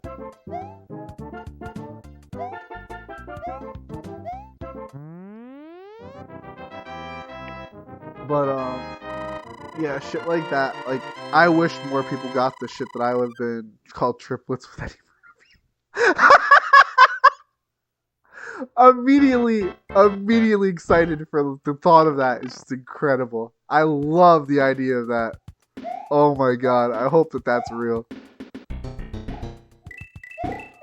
Oh my god, that's incredible.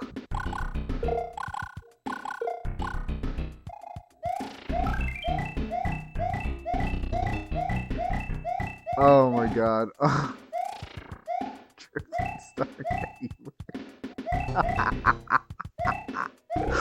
Oh my god. I need to sit down and watch Coming to America too. I haven't done that yet. And Coming to America was one of my favorite freaking movies as a kid, and I still haven't watched the... I was told the sequel was actually pretty damn good. Again, heard this from my cousin, so I believe him. He'd actually, it's funny, he'd never seen Coming to America until he and his wife, my actual cousin, they decided to sit down and watch it, and they were like, yo, this movie is so good. I'm like, I told you. He's like, yeah, we watched 2, and the second one was really good too. I was like, really? It was? Because I was shocked at the idea that it would be good. Some of this stuff, you know, even though it has a lot of the original cast, because a lot of the original cast was Eddie Murphy, I wasn't necessarily certain that it would be good, you know? But I'm glad that it is, apparently. I have to sit down and watch it. I don't really get to sit down and watch movies anymore.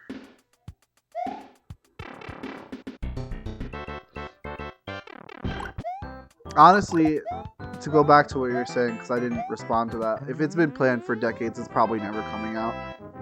Honestly, it's one of those things that's probably lost to time.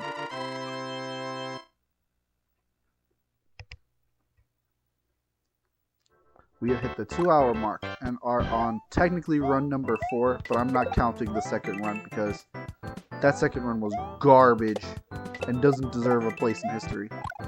Even though it does in fact have a place in history. No! What the hell? Okay, No, I'm never making the jump from that position again. That has happened twice tonight, technically almost 3 times. And that is just a stupid, dumb, and...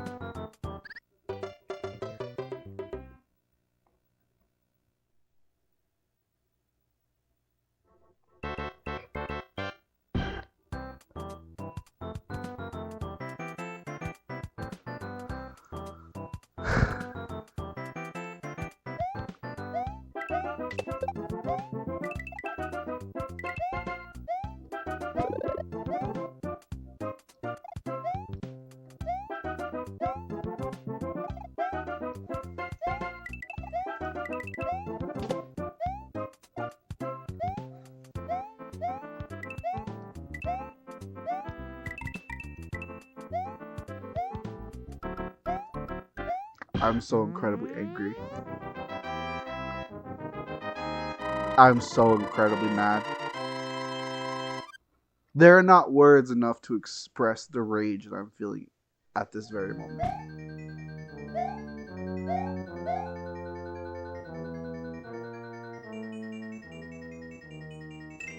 Like that, like those things that just happened should literally never happen.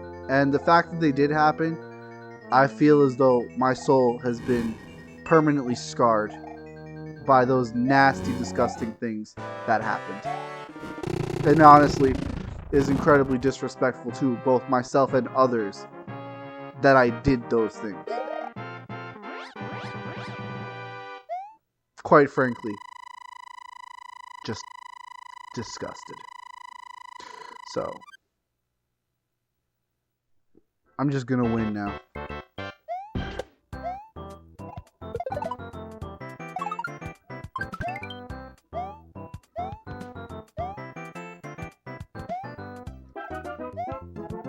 Why is that weird? Of course, little kids, as it turns out, are tiny people. And so they're capable of learning and remembering things. So why is that weird? That is a weird thing for you to find weird, in fact. Like, I'm a little confused. What do you mean?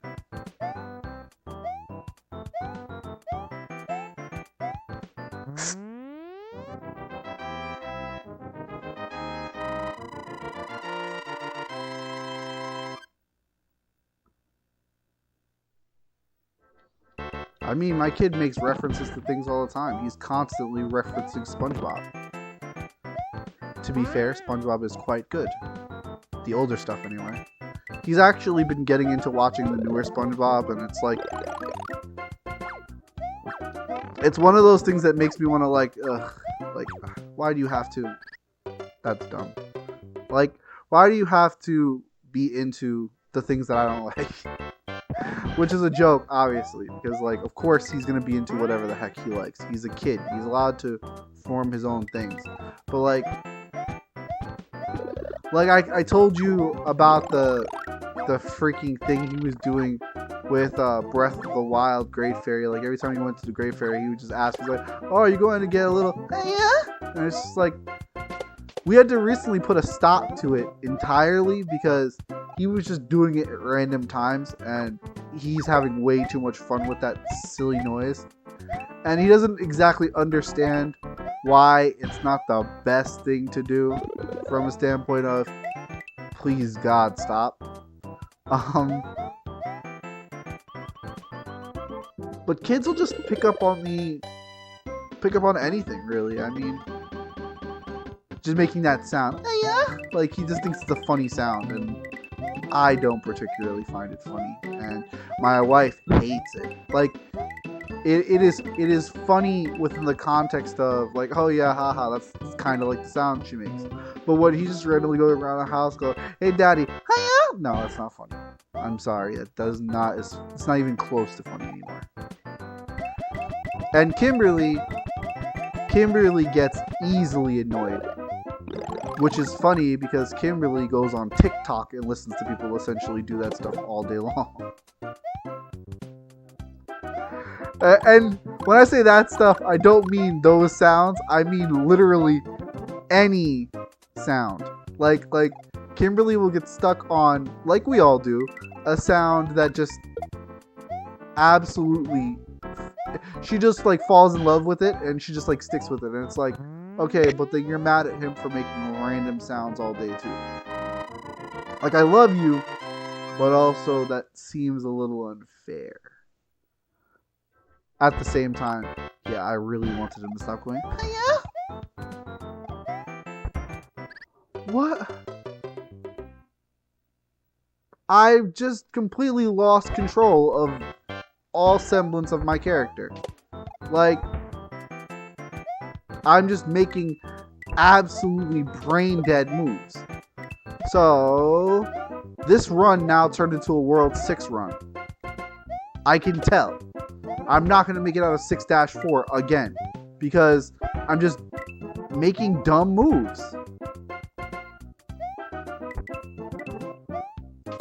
But yeah, I also wanted him to, like, not get stuck doing certain specific sounds because it's sort of like, you know, I don't want people to hurt his feelings because he's being silly. And there's this weird thing you have to do as a parent where you have to actively support, this is ridiculous, you have to actively support your child's growth, but also you have to curb certain habits that you know are going to be problematic for your child, even though they shouldn't be. Like, him making a silly sound should not be something that could get him in trouble. However, as we all know, having been kids who make silly sounds will in fact get you into trouble if done at the wrong time. And so, since he has a severe lack of time and place syndrome and that he doesn't do things at the right time and place sometimes, I gotta be like, okay, you're not allowed to do that at all. Dishonor on you, dishonor on your dad, dishonor. And it sucks because I don't want to have to be like that. I want him to just have his silly little fun. I think he deserves to be a goof because he's not going to have time to always be a goof when he's older, you know? I don't want to police him the way my parents policed me. Like, oh, enough of the sounds. Like, it feels bad. Like, even telling him I feel like a jerk. Like, this is exactly the kind of stuff I hated as a kid. I should not be telling him he's not allowed to do it for XYZ reason.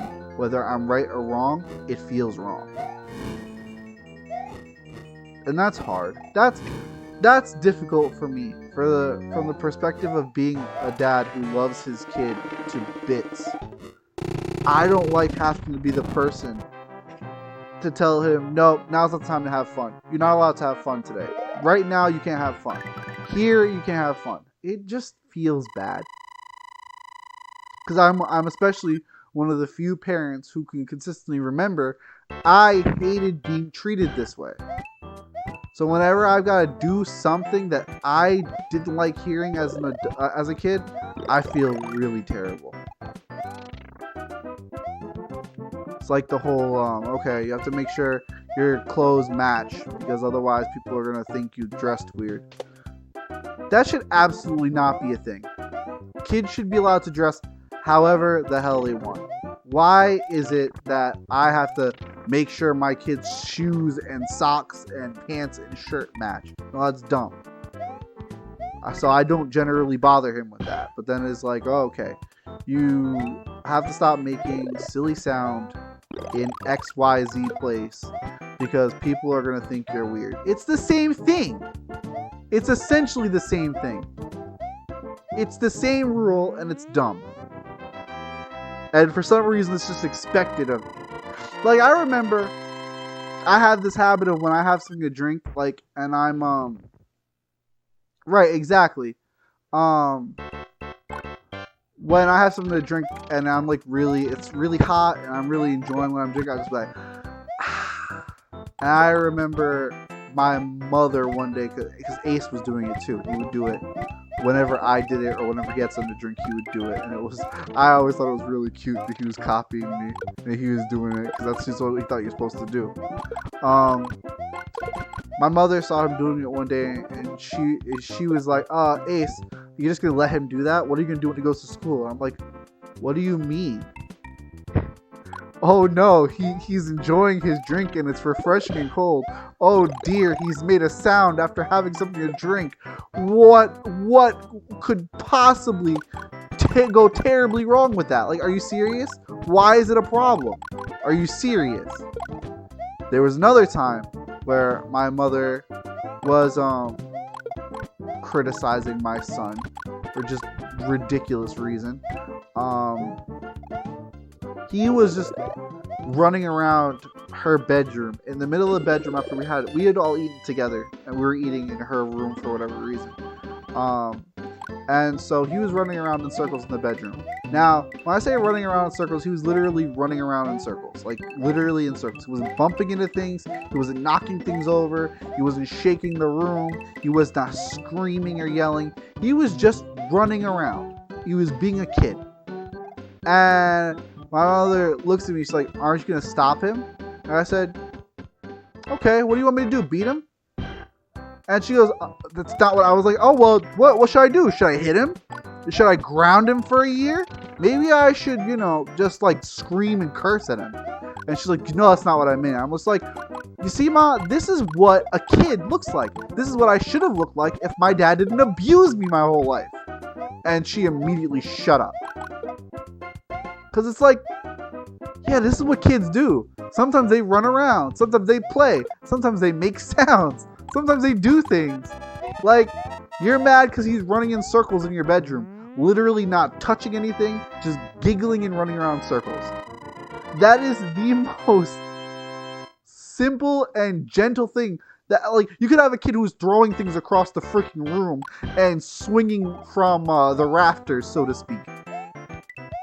And instead, you got a kid who's not every -3. Literally getting a death every -3. This is absurd. Completely unreasonable. I don't even know why I'm dying anymore. This is just ridiculous. make the jump consistently 1,000,000,000 times, and for some reason, every Dash 3 now, I've lost a life. This is ridiculous.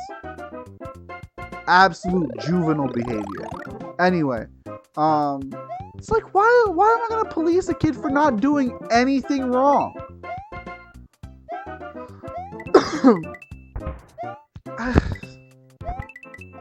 Right.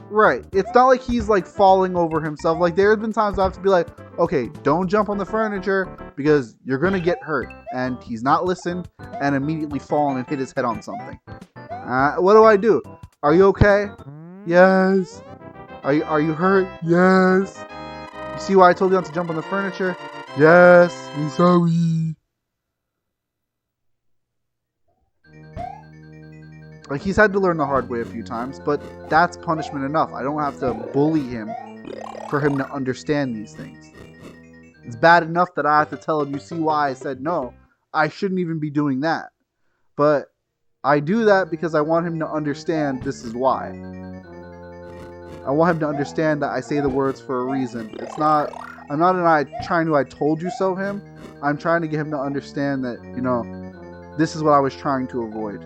Although, even in those moments, like I've been saying about all this, the reason I'm saying all this in general is because it feels really bad having to be this type of way with him.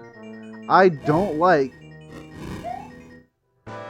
having to like double down on things and to like explain why I'm doing certain things.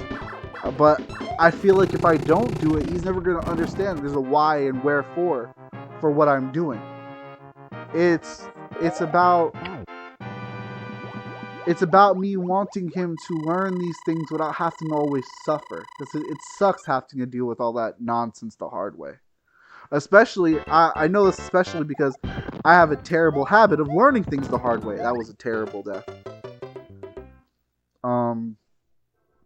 I'm just talking about this in general because it's one of those things that for me is like, it's the hardest thing about being a parent for me. I am constantly the disciplinarian. Not that my wife doesn't share the burden of telling him no and that he shouldn't and that he needs to be better, but she has a very different style of teaching than I do. I'm a lot more willing, I feel like, to get to his level and explain to him from his terms. And that's not always something that Kimberly is good at. And she's even acknowledges this. That's why I don't feel bad saying it. I'm very good at getting into his shoes and understanding what he's feeling in a moment. And so it becomes my job to do certain things in certain ways just simply because I understand him better in those moments. I should not have run that far. That was a really bad job I did there. Well, I made it out of World 6, so better than I thought I'd do. Let me just try to focus a little bit and see if I can't clear this level. It would be nice to make it to World 8, even if I don't make it to World 8 in the best shape. Okay, that was pretty good. Gotta let those bullet bills pass. They're gonna ruin my day. Really? I hate when they do that. And now I've got to be super duper careful with limited space. And please die. Thank you.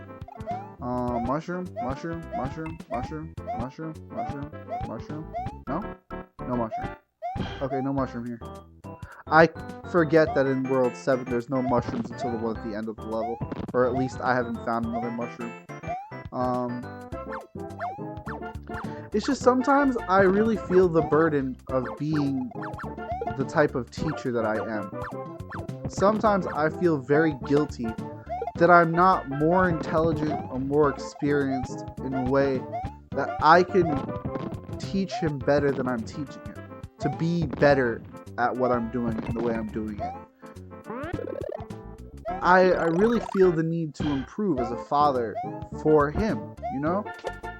He deserves better. He's such a good kid. Like, even like I'm sitting here talking and it feels like I'm complaining, but I love him so much. I love him so much, and everything I do, and I tell him this all the time. I always tell him, because I always want him to know how much I love him. Everything I tell him I tell him, like, I only want you to be safe because I don't want to live a life without you. Like, you're everything to me, you and your mom. And I want so much for you to be safe and okay. And that's why I say and do the things that I do. I'm sorry I hurt your feelings. I'm sorry it makes you sad sometimes. I'm sorry that even sometimes I scare you. Because sometimes I do. But I promise it's not for any reason other than I love you very much and I want you to be safe and okay. I just feel bad that there's just... I don't know a better way to do it than the way I'm doing it.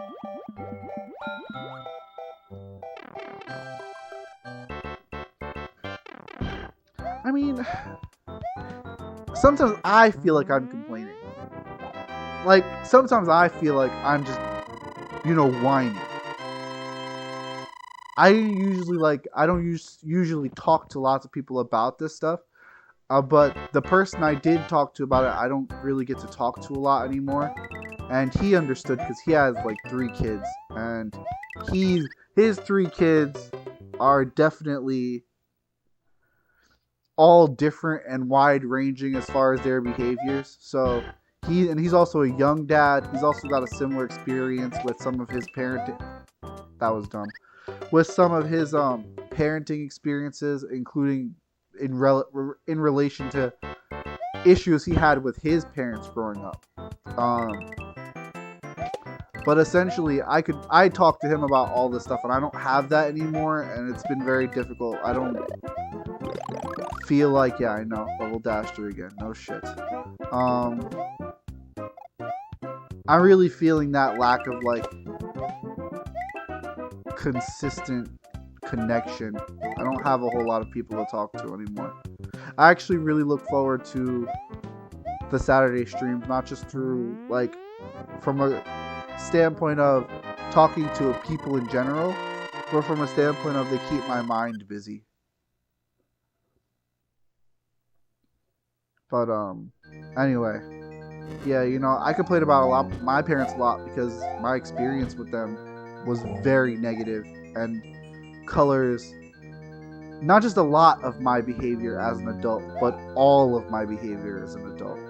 I learned everything that I do as a person, I learned by literally doing the opposite of what they would do. That's my relationship with my parents and what I experienced. And that is an incredibly negative thing to have to deal with all the time. But in that way, I have become so much of a better person by not only not following their example, but straight up just yearning to be opposite to what they were has made me better.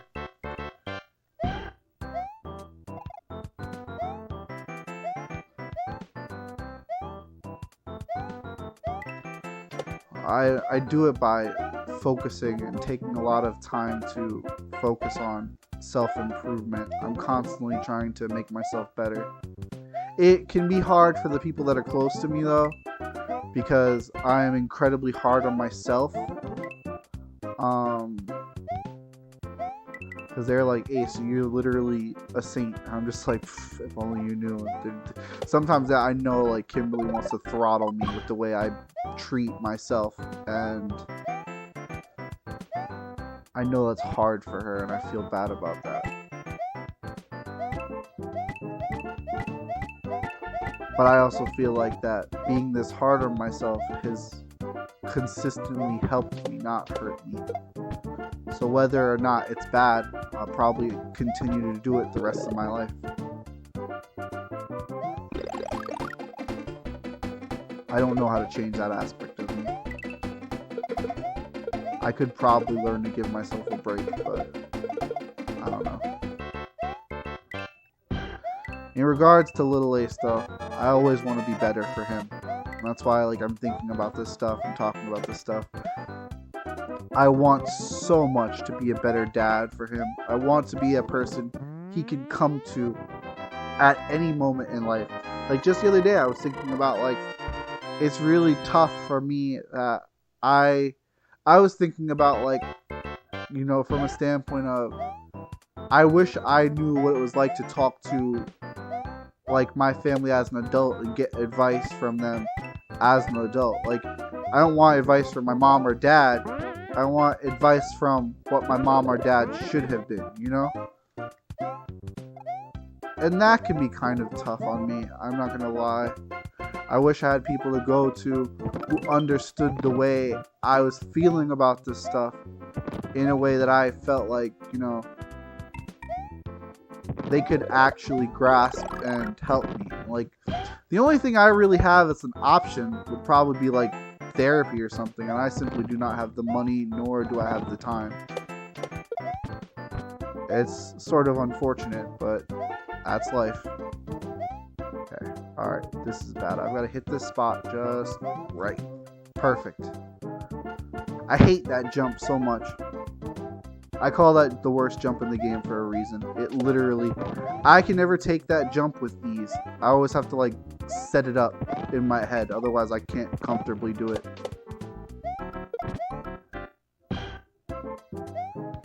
Alright. 8-2, easy clear. It would be wonderful to not lose a life in some stupid-ass way here.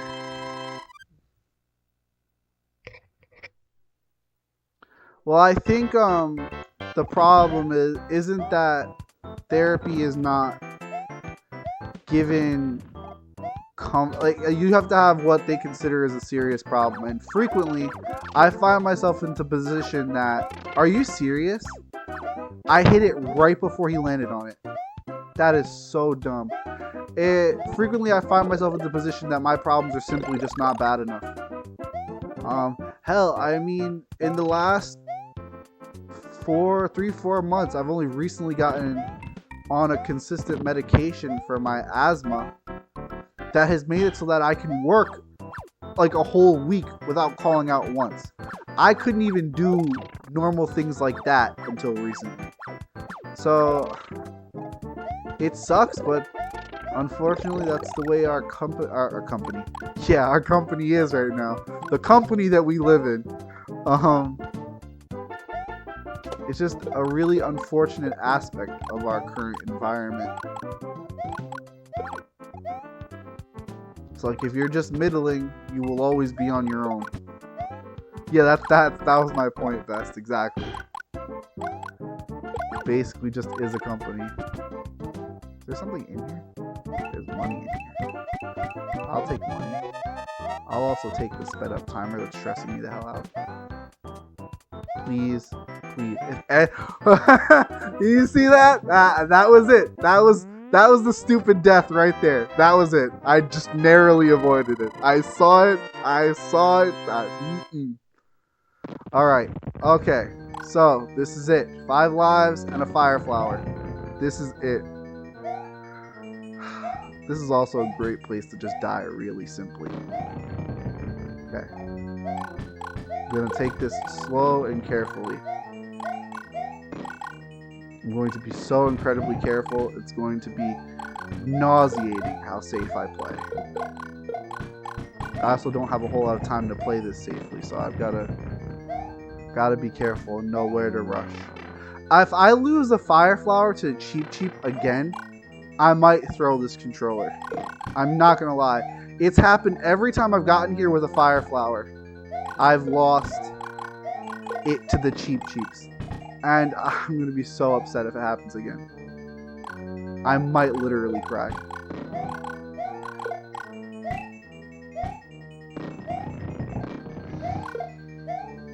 Okay. Alright, this is the spot. This is where it is right here. I just need to go. Don't get hung up. Right there. That's the spot. That's where it happens. You cleared it? You cleared it. Okay. Alright. If I hold on to it here, I'm in the clear. This is it. Alright? This is it.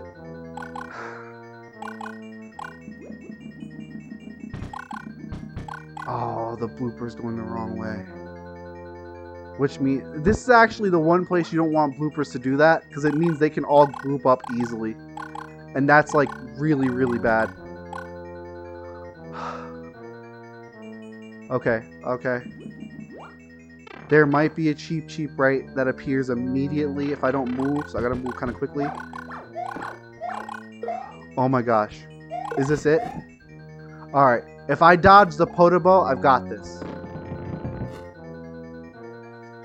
That's it. That's it. We're done. We're clear. We did it. Yes! Yes! We did it! Yes! Oh my god, we're free! Oh, we're free! Super Mario Bros. 1, no continues. Oh my gosh. Now try a more difficult quest. How about you? Suck it. Oh,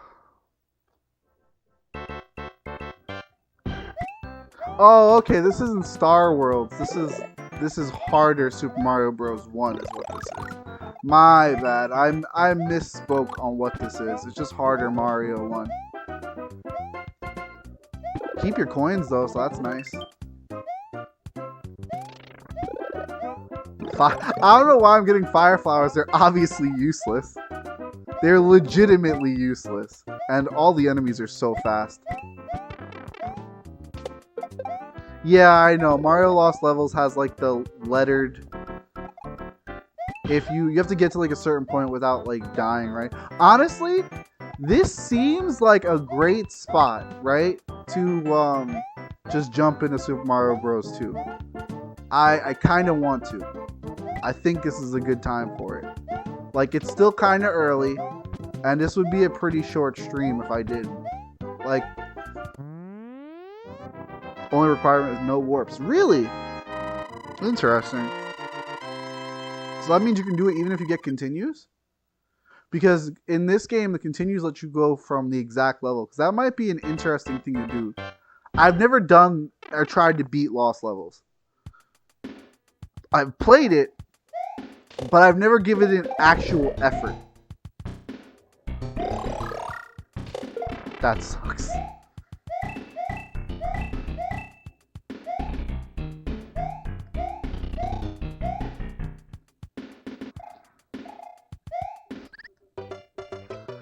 Oh, I'm so glad I did it. It sucks that it took so long, but you know what? Yeah, let's call this.